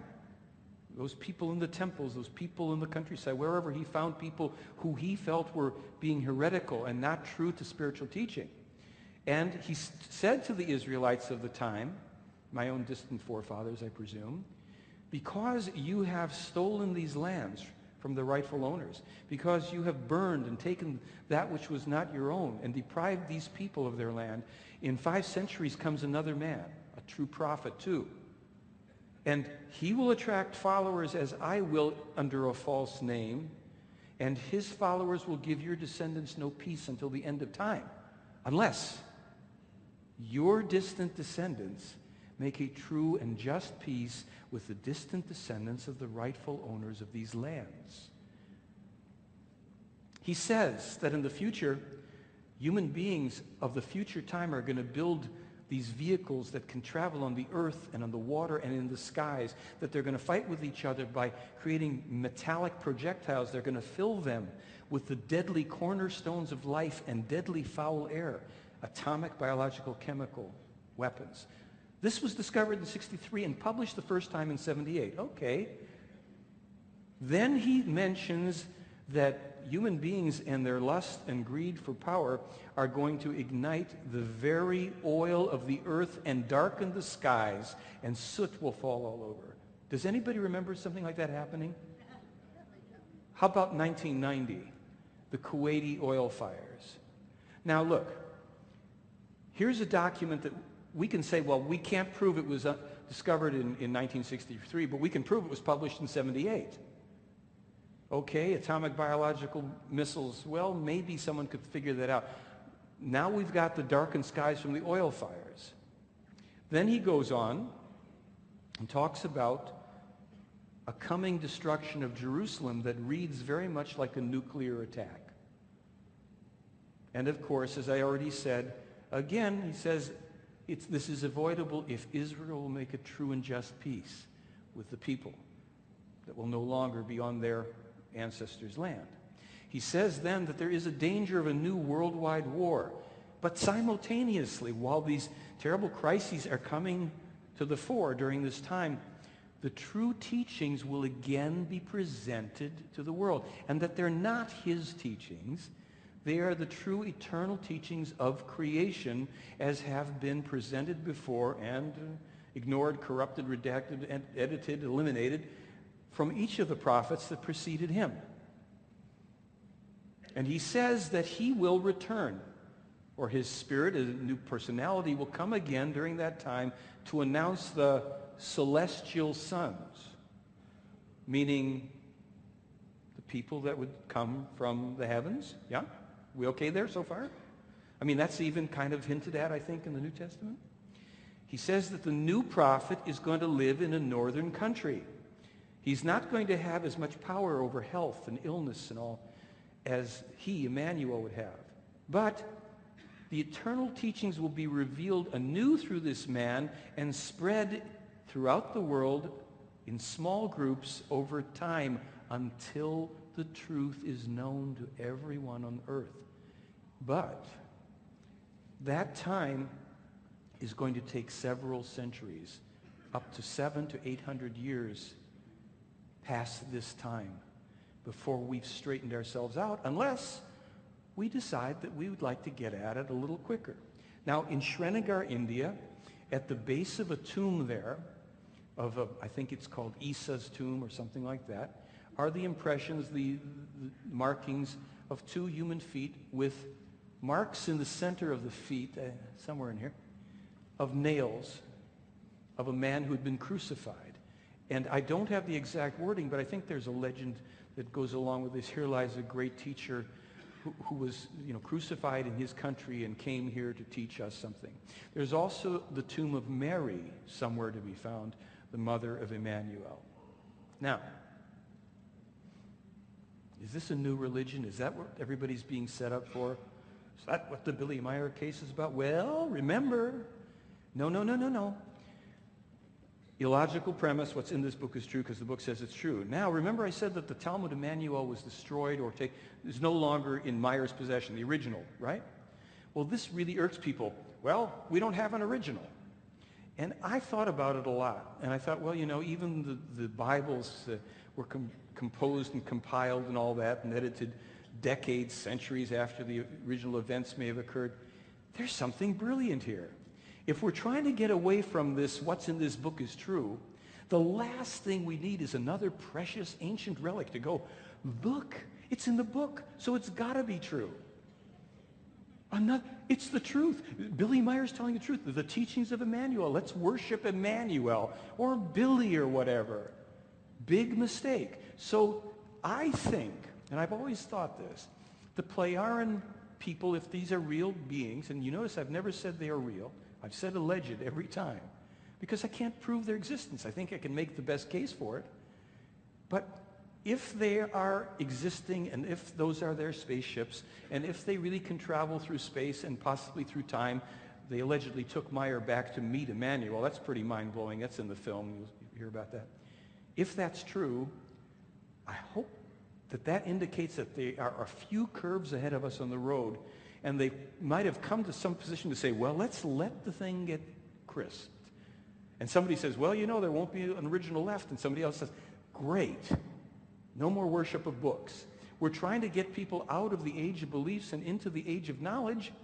Let's make sure that they can't lock onto another thing, because we're leaving the age of beliefs for the age of knowledge. Knowledge and wisdom require experience and thinking, not turning our power over to other relics, books, etc. It's an inside job. And you are the authority in your life. So consider and think about this. The Talmud Emmanuel is here and being introduced to help undo the presumed lies of the last 2,000 years. And that's going to hit a lot of people just to hear that. That's going to make some funny stuff. And we have a workshop that you might want to hang out for. Emmanuel, you will be misunderstood and denounced because Earth humans are still ignorant and addicted to delusionary beliefs. They believe that God is creation itself and not the ruler of the celestial sons and these human lineages. Earth people attribute to him the omnipotence of creation and glorify him as creation itself. Maybe they're talking about Caladan at that point. But God is a terrestrial human being like all the celestial sons and the terrestrial humans, except that he is vastly greater in consciousness than they are. Creation, however, is of immeasurably higher standing than God, the Lord over the celestial sons and terrestrial humans, because creation is the immeasurable enigma. Emmanuel, you will also be slandered as God and his only begotten Son, and you too will be equated with the mysterious creation. Do not heed these false teachings, however, because millennia will pass before the people of these human lineages are capable of recognizing the truth, and much human blood will be shed because of you, including your own and that of countless generations. Notwithstanding, fulfill your mission as the King of Wisdom, as the son of Gabriel, the celestial son. The law for your creation was issued in the name of God, so that you may serve as prophet and pioneer of wise knowledge for these human lineages. Fulfill your mission unperturbed by the irrationality and all false teachings of the scribes and Pharisees, and despite the disbelieving people. Hence, following the fulfillment of your mission, centuries and 2 millennia will pass before the truth of the knowledge you brought to the people will be recognized and disseminated by a few humans. Not until the time of space-traveling machines will the truth break through and gradually shake the false teachings that you are the Son of God or creation, And this will be the time when we, celestial sons, begin to reveal ourselves anew to earth humans, when they will have become knowing and will threaten the structure of the heavens with their acquired powers. Now look, here is the alleged original Lord's Prayer. I'll read it to you. It'll be available on this DVD, and it's in the Talmud too. He says, when you pray, you shall call upon the omnipotence of the Spirit and not babble misleading nonsense like the idol worshippers, the ignorant and the selfish, because they think they are heard when they use many words. The creation spirit part of the human has no need for many words. However, humans need the knowledge of how powerful it is. Therefore, pray to the omnipotence of the Spirit in the knowledge that its greatness and power are infinite. If you do not know how to pray directly to the almighty power of the Spirit, make use of something sacred by which you can reach the Spirit. But be never like the ignorant, the hypocrites, the idol worshippers, and the selfish, who worship something sacred in the belief that the omnipotence of the Spirit dwells within it, including in books and texts, etc. Be aware, however, that the almighty power of the Spirit always dwells within you, regardless of your usage of a sacred object or place. Therefore, pray as one who knows. My Spirit, you exist within omnipotence. May your name be holy. May your kingdom incarnate itself within me. May your power unfold itself within me, on earth and in the heavens. Give me today my daily bread, that I may recognize my wrongdoings and the truth. And lead me not into temptation and confusion, but deliver me from error. For yours is the kingdom within me, and the power and the knowledge forever. Amen. When you pray to your Spirit, it will give you what you request. Have trust in this knowledge, and you will receive. However, if you believe in the false teachings that the power and Spirit do not dwell within you, then you will be without knowledge and will live in spiritual poverty. That's enough of that for right now. You can always read it in the book if you want and think through it. But it's a very different perspective.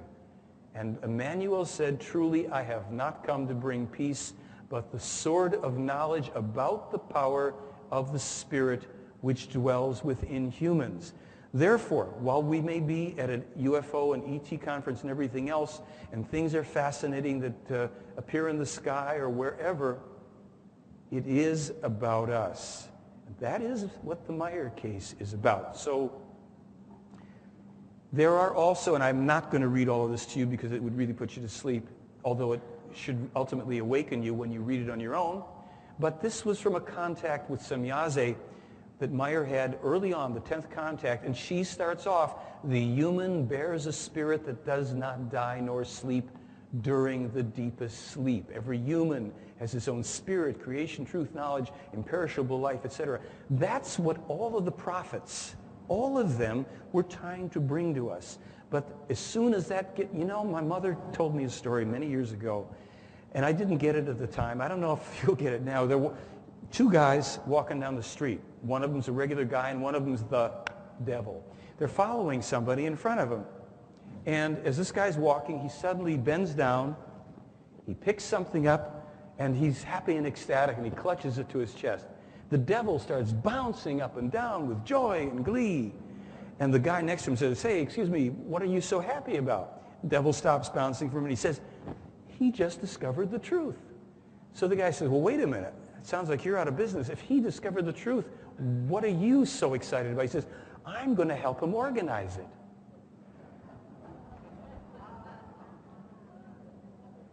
So all of this contact, this is a beautiful, it goes on for like 200 sentences, and it's probably the most inspirational thing I've ever read because it just keeps on reflecting you back internally to then that which created all things and sustains everything and our connection to it.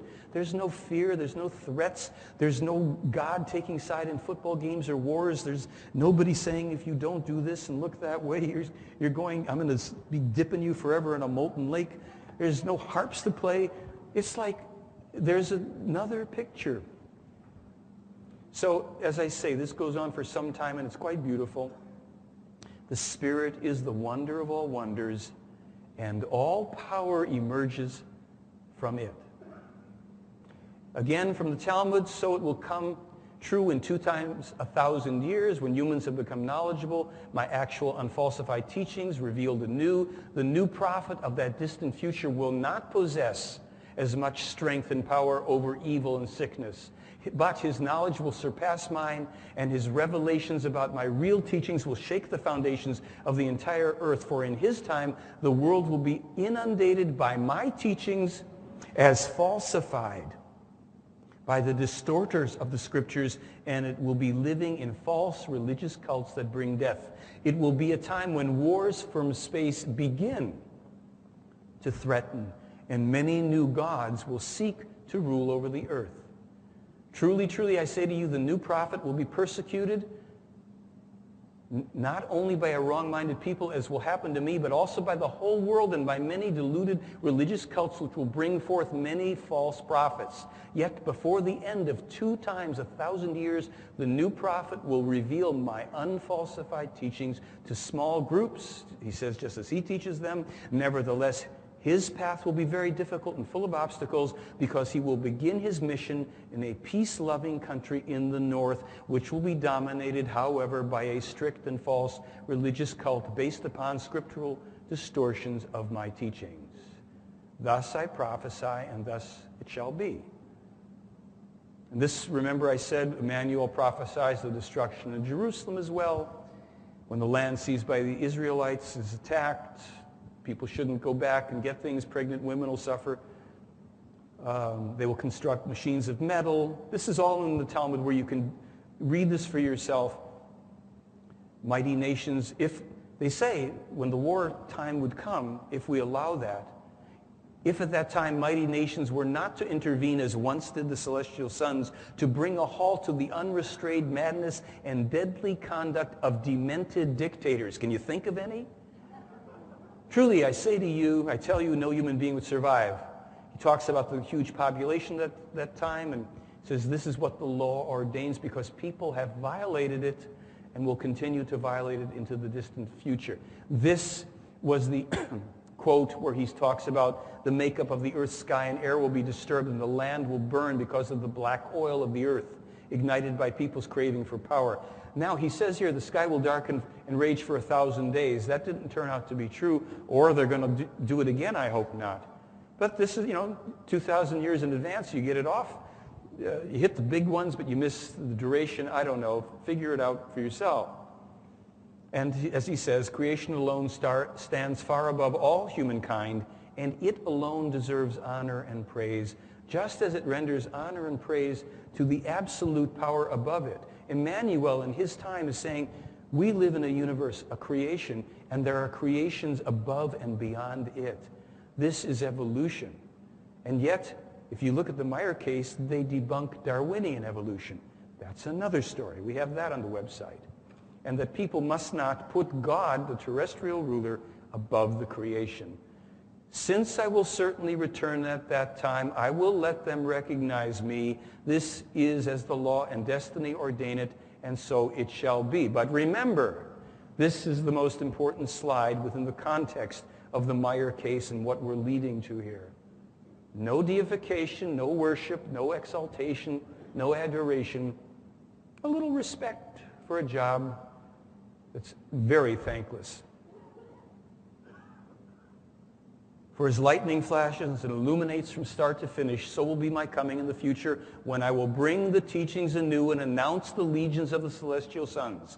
At that time I will have a renewed life and will again be accused of deception and blasphemy across the entire world, until the teachings of truth will bring about insight, change in the people. And this time the prophet will type his own teachings, and he will ride with the celestial sons and will take photographs from inside one of the craft, of the other craft, outside, to fulfill that part of the prophecy. And then he will type the prophecies and the teachings for this time himself after losing his arm in a bus accident that he was warned about 10 years in advance. And we will bring you, by the summer of this year, a fairly complete new film that we want you to see a little bit of now.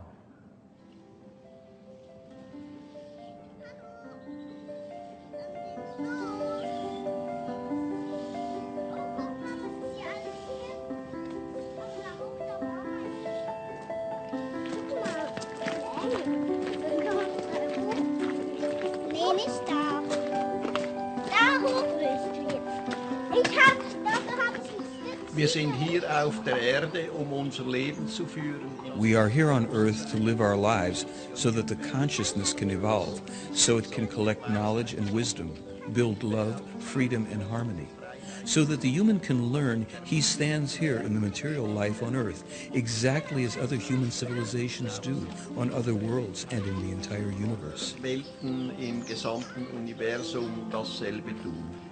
Nein, ich kann das allein, ich bin kein Baby mehr.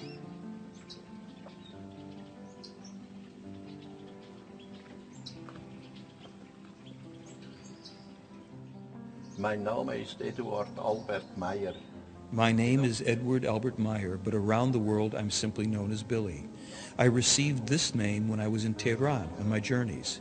Since then, this name has remained with me. Und seither ist mir dieser Name geblieben. Hier ein Andenken, dass man... Here's a souvenir that they had nailed onto the main door to my home.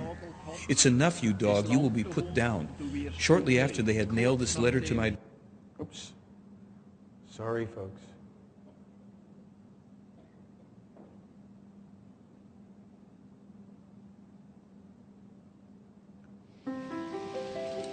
I'll talk over this to that point. I'm afraid the thing dims automatically. This is an entire documentary on the life of Meyer, people who know him, around him. It's not going to be just a love affair. We have interviews with religious leaders and skeptics and people who oppose the ideas that are promulgated in the case. We have the controversy of Meyer's wife. Many people know that she is a detractor of the case. We are now. here on earth to live We our have film lives of her so that in the 1970s endorsing and talking about her own sightings. So allow me just to talk about this for a second, and we'll come back to it. So I want you to just see this little bit at the beginning and know that this is going to be nearly 2 hours on the Meyer case and all the information that we can put in it. Im gesamten Universum dasselbe tun. Nein, ich kann das allein, ich bin kein Baby mehr.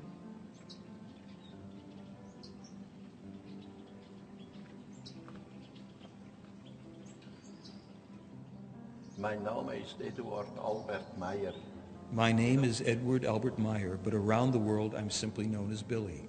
I received this name when I was in Tehran on my journeys. Since then, this name has remained with me. Und seither ist mir dieser Name geblieben. Hier ein Andenken, dass man... Here's a souvenir that they had nailed onto the main door to my home. It's enough, you dog, you will be put down. Shortly after they had nailed this letter to my door, there was another an attempt, die Türe genagelt war, hat es dann einige Tage später and they tried again to catapult me out of my life and shot at me. aus dem Leben befördern wollen und hat auf mich geschossen. Und hier ist der Platz, als ich ein... And here is the place that I once was told to come for a contact. Jacobus was here with me and 2 other men in the late night hours. They shot at me from down there. Da hat man von hier drunten hat man auf mich geschossen.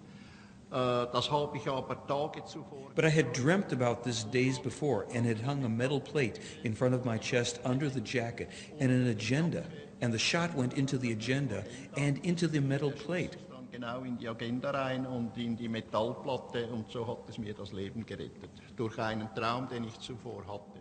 And so my life was saved through the dream I had, because I always have dreams which show me events that will come true in the future. Can we all have dreams like that? Es können eigentlich alle Menschen. Actually, all humans can have these kinds of dreams if they concentrate and start to steer their dreams.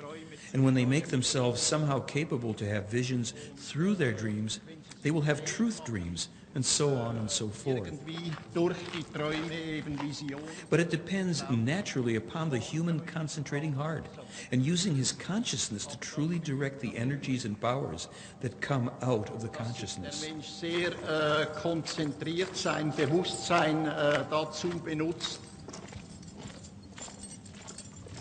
nach der linken Seite hierauf. Up to the left side over here where the road goes into the forest, Langholz is situated there, and that also has gotten us great photographs. Gegeben. Where are we going now, Billy? Down there to the lower Satellek, where we are able to make photographs of Semjase's beam ship. Hier machen konnten mit dem Strahlschiff von Semjase.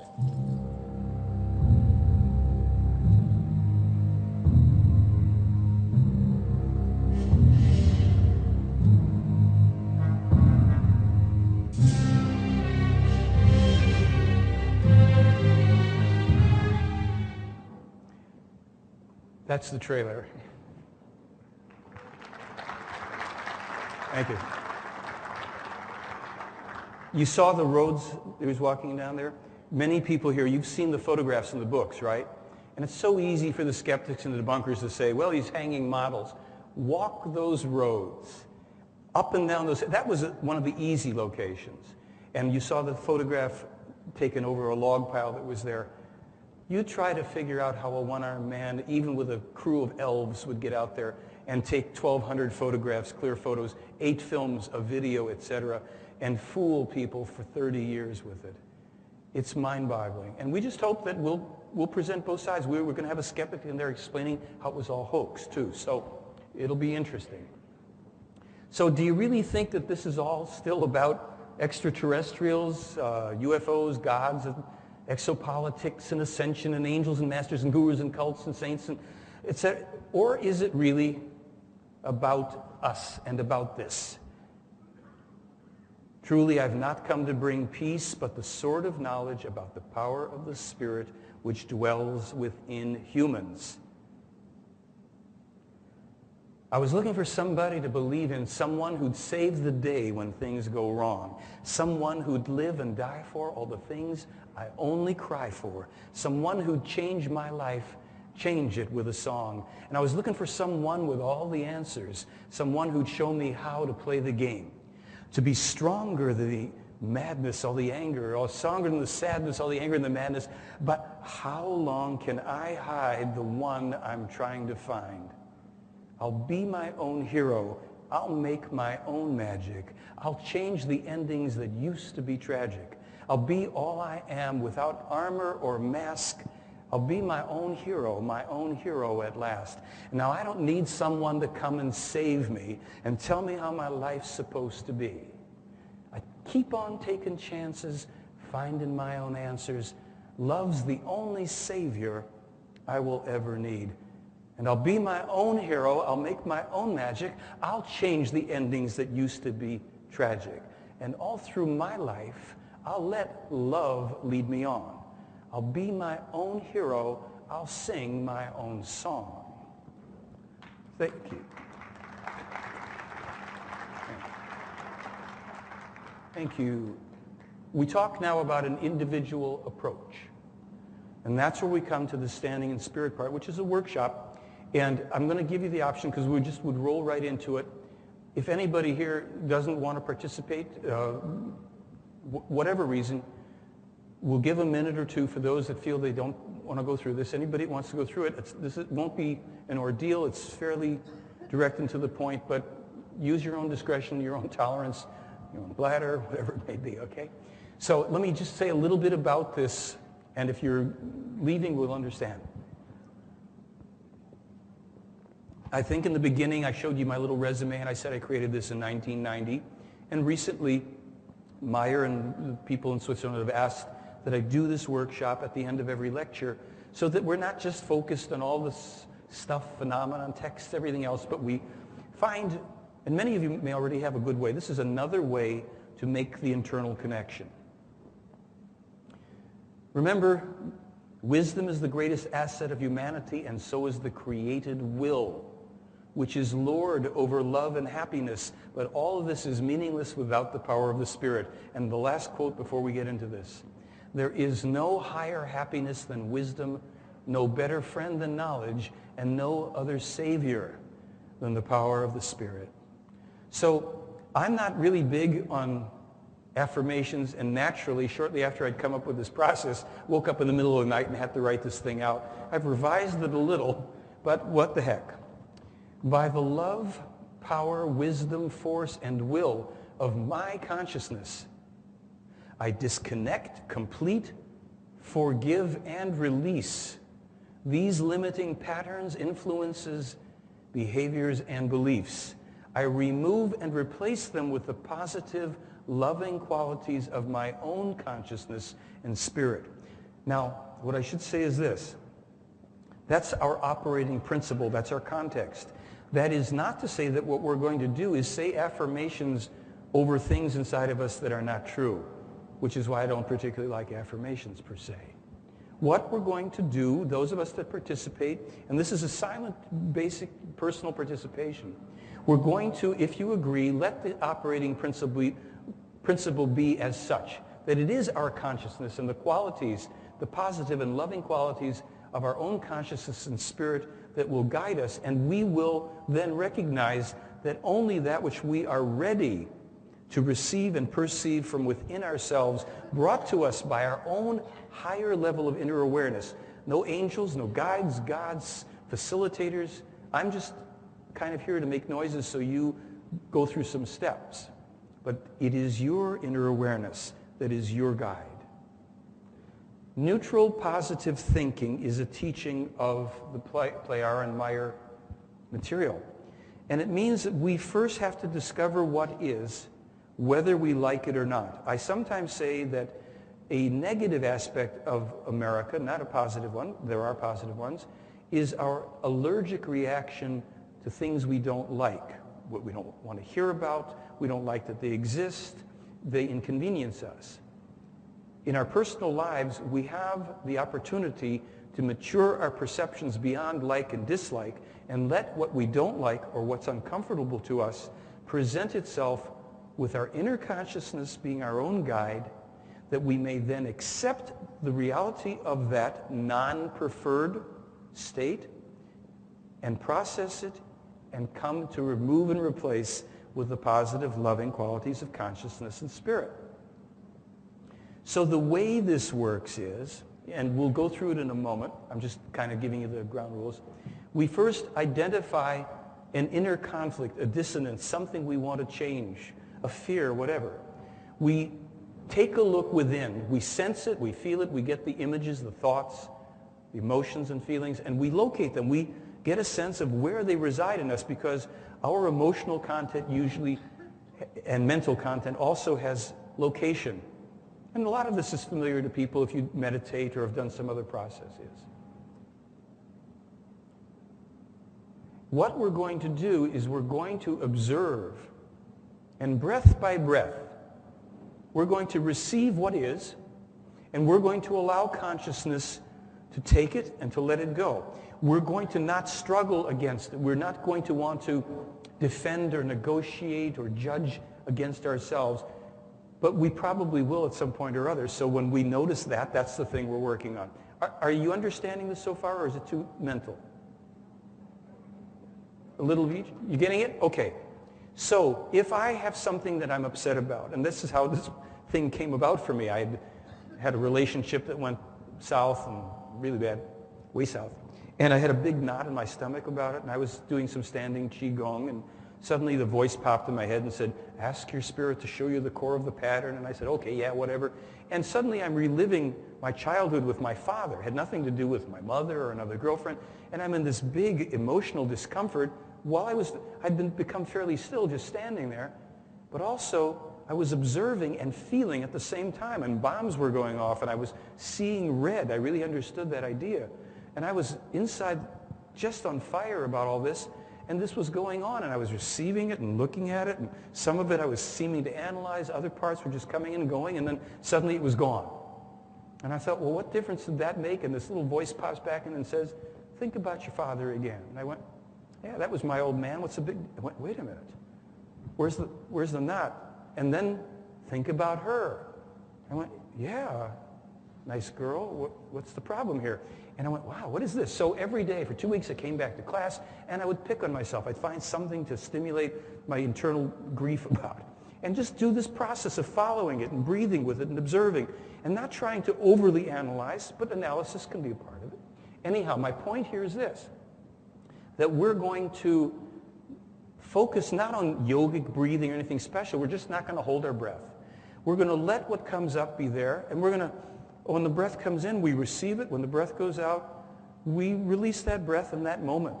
It may change, it may not change, it may dissipate, etc. You're going to be your own workshop for this. I'm just going through the drill here.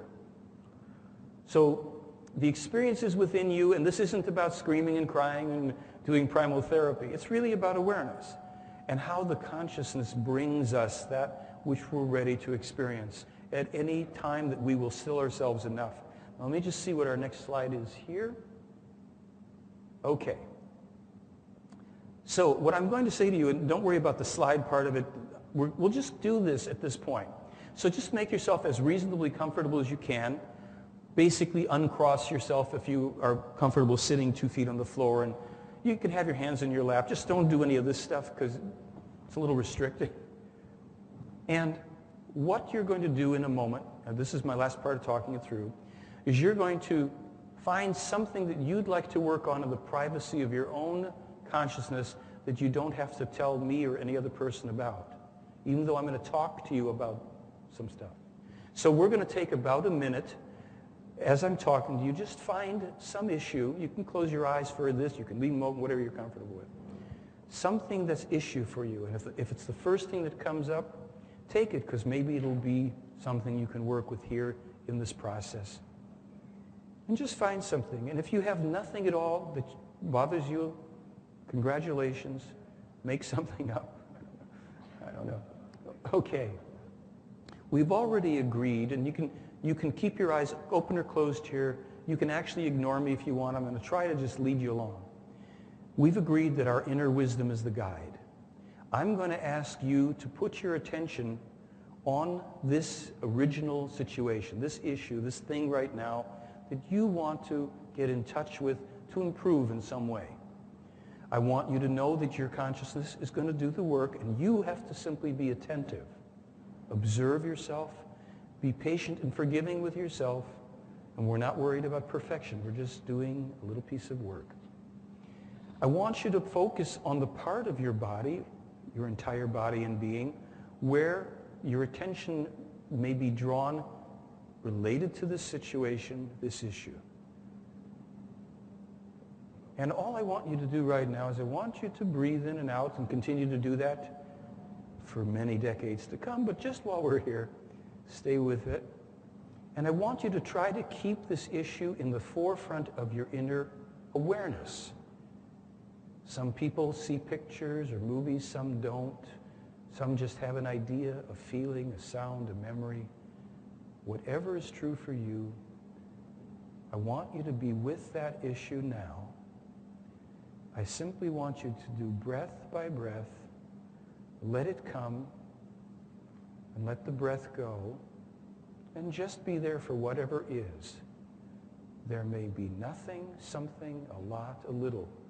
We're just taking our first step into this process. Breathe, observe, feel. Stay present with and for yourself, for no one else. We'll only take another 10, 20 seconds just for this, so you can just observe.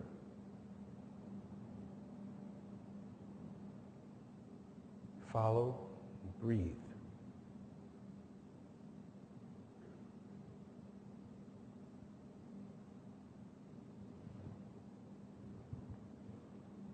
Breath by breath, just take a little time. And don't worry, this can always be shown to you at yet another time and you'll get it. Now, just notice for yourself. Bring up this idea of reintroducing the thing you were working with. And we're doing a kind of compressed version of this, albeit.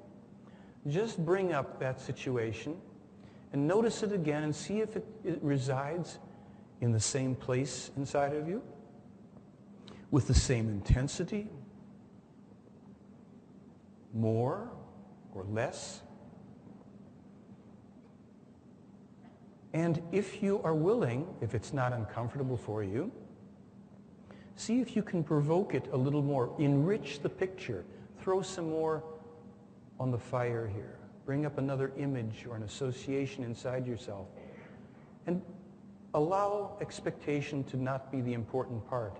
Allow your willingness to receive yourself, breath by breath.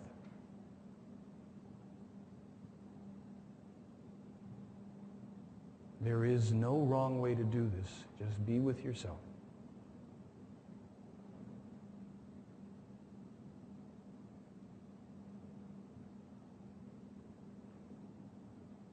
And just spend a few more seconds. We're going to do that again. And we'll talk about some other parts of this. And I'm not meaning to rush it, but out of respect for the willingness to stay this long, we're introducing this, and I can answer questions about it later. Now I'm going to ask you to just kind of come to and open your eyes and assess for yourself in this only couple minutes, truly, that we did this, and there are ways to work with it longer. Just assess for yourself your own experience, which I'm not trying to put any limits or size on. How did you feel about being perhaps uncomfortable? Yeah, how did you feel about being uncomfortable? Did you resist, deny, judge, get impatient? Were you able to stay focused? Did something change? Did you get an insight? Did you get the sense that you are capable, through an internal richness, a capacity that may not have yet been fully tapped, to develop and to grow and to connect in ways that maybe have not been that which we've been taught externally? Again, this is a couple short minutes here. Here's how you can know when this method or any other method that you work with for your own personal growth actually works for you. This is one of the tests. In a longer session, like when I would do groups of people or do individual sessions for up to a half hour or whatever, sometimes you get these wonderful, great ahas, and we finally clear this thing, and I don't feel it in my body. I said, great, great, great, wonderful. Now, here's how you're going to know if it really made a difference. This situation, this memory, this incident, this external or internal, will arise or come again into your life. You can almost guarantee it, right? That we don't fully eliminate and totally rid ourselves of every issue in our lives and every trauma. But what we do is we develop through, this is like pulling the curtain away. The more you do this kind of approach, you pull the curtain away on the Wizard of Oz.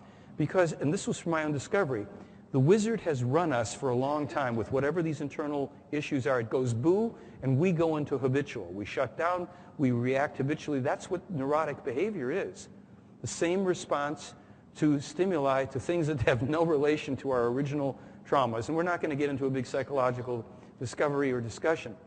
But when we are willing to receive, whether we like it or not, what is present for us, and we can breathe, we can respire through it, and we go, oh, really? Okay, give me your best shot. And it goes kaboom. And you go, well, give me your best shot. And it goes kaboom.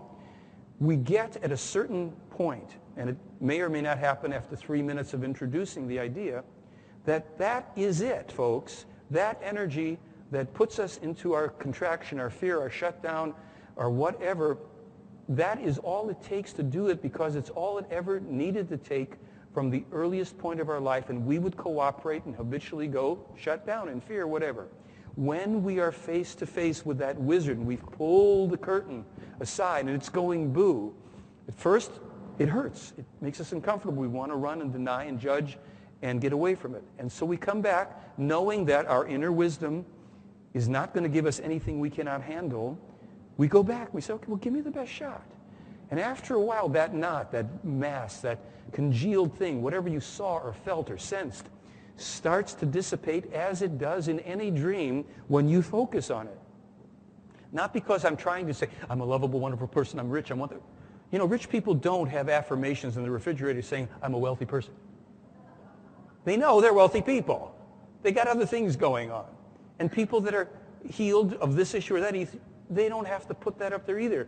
So even the operating principles, just to acknowledge for ourselves, we have this inner consciousness ever developing. It is the miracle, the wisdom within, the spirit, the way it feeds our consciousness, all the stuff that we can learn about. And so if we will be curious like kids, you know, when children get curious about stuff, they're not in fear. There's that, isn't it a biblical saying, perfect love casteth out all fear? So love is understanding too.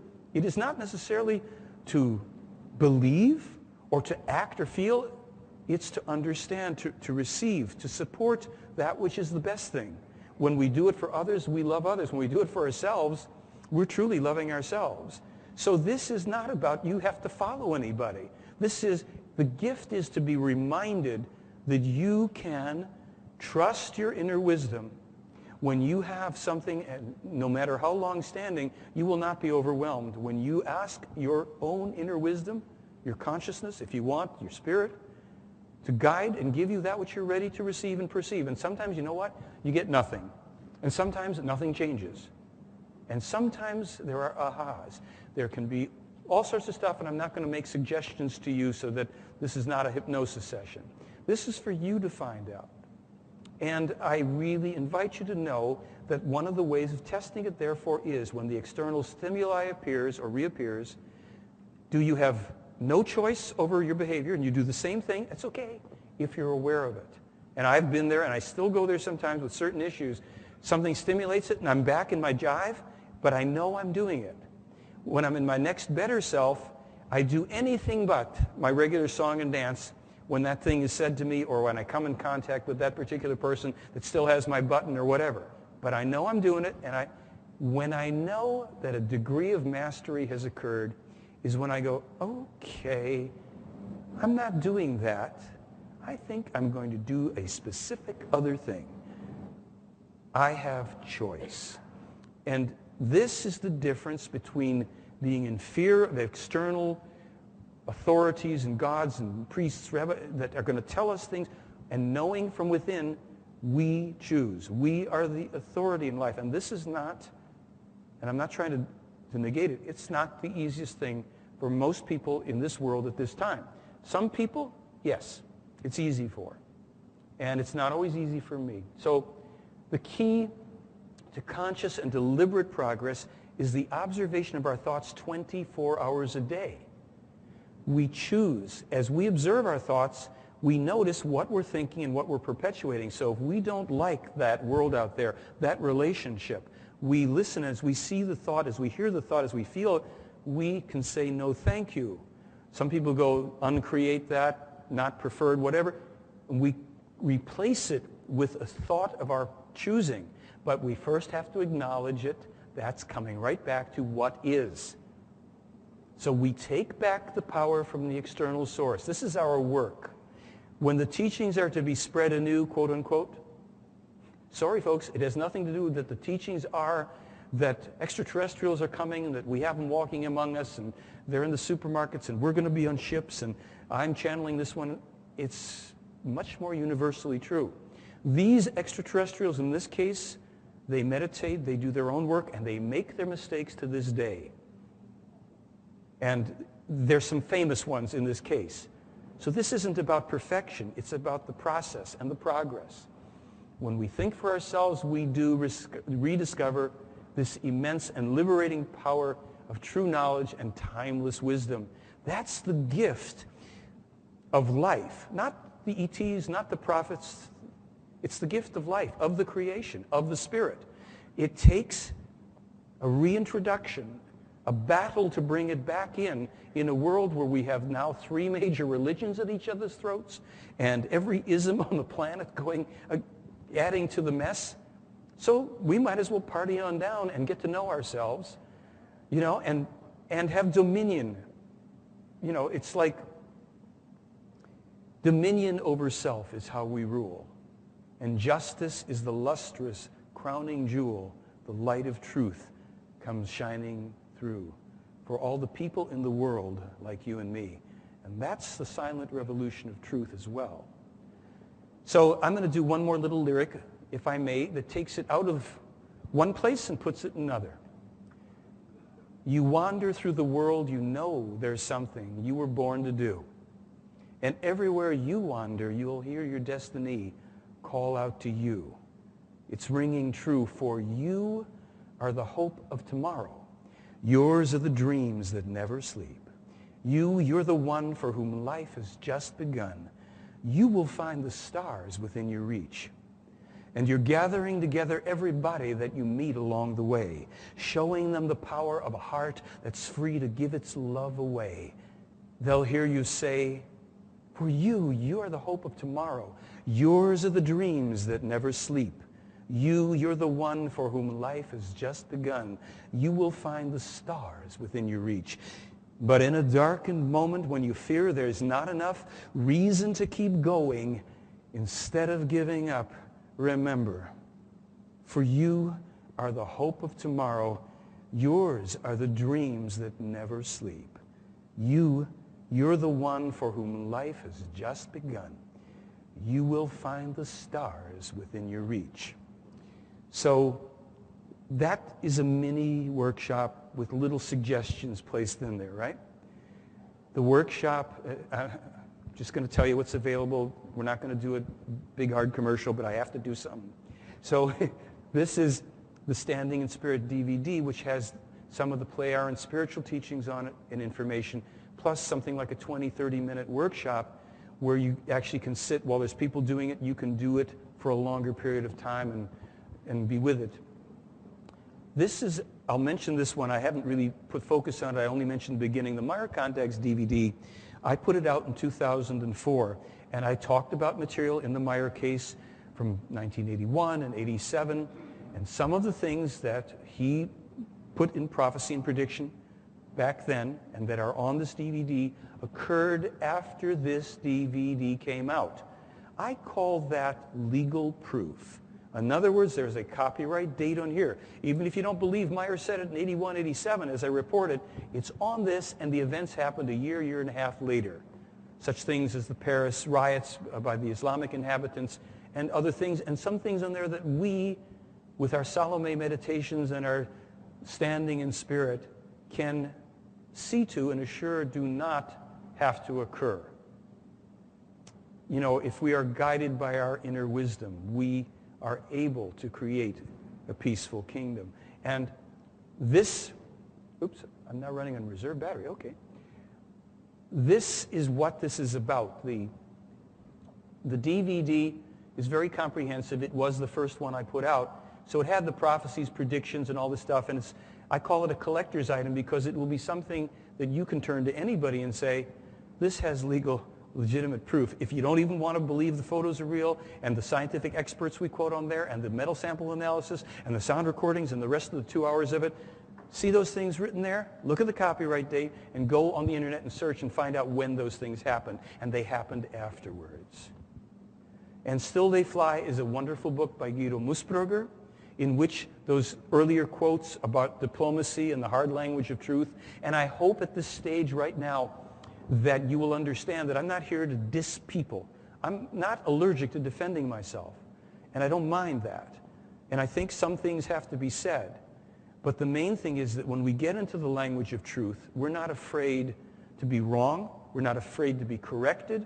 We don't have to make ourselves more than we are falsely, because what we are, in essence, is far greater than anything we could represent or concoct, being experts on anything or ET contactees or what have you. Again, this has things in it that were published and that occurred after the publication. So it's another great little item. The Talmud Emmanuel will be out in a few weeks. If you go to my website and you sign up on my website, I don't sell your name and I don't spam you. I will send you a notice as soon as the Talmud is out. You can read it for yourself. You can also then have the prophecies and predictions of Jeremiah and Elijah and Emmanuel, and you can make of it what you will. The letter from Issa Rashid to Billy Myers in there, Myers' own comments and stuff. It's in German and in English, as they require these documents to be. That is the ball of wax up until now, the Meyer update as of 2007. And some other components. The film will be out. We can't give you the exact date, but summer of 2007 is what we're saying. And if you like that little trailer, this will have a certain romantic and poetic quality to it, but we're putting the stuff out there for everybody to evaluate on their own. And so the only thing I can say at this point is I thank you very much for participating, for observing, sitting through it, and all the rest of it. And we'll be, if anybody wants the DVD or anything like that, we're in that room for a little bit until we have a meeting we have to go to, but we're in the main room over there. And feel free to find my associate Leon and me over there in a few minutes, okay? Thanks. Thank you.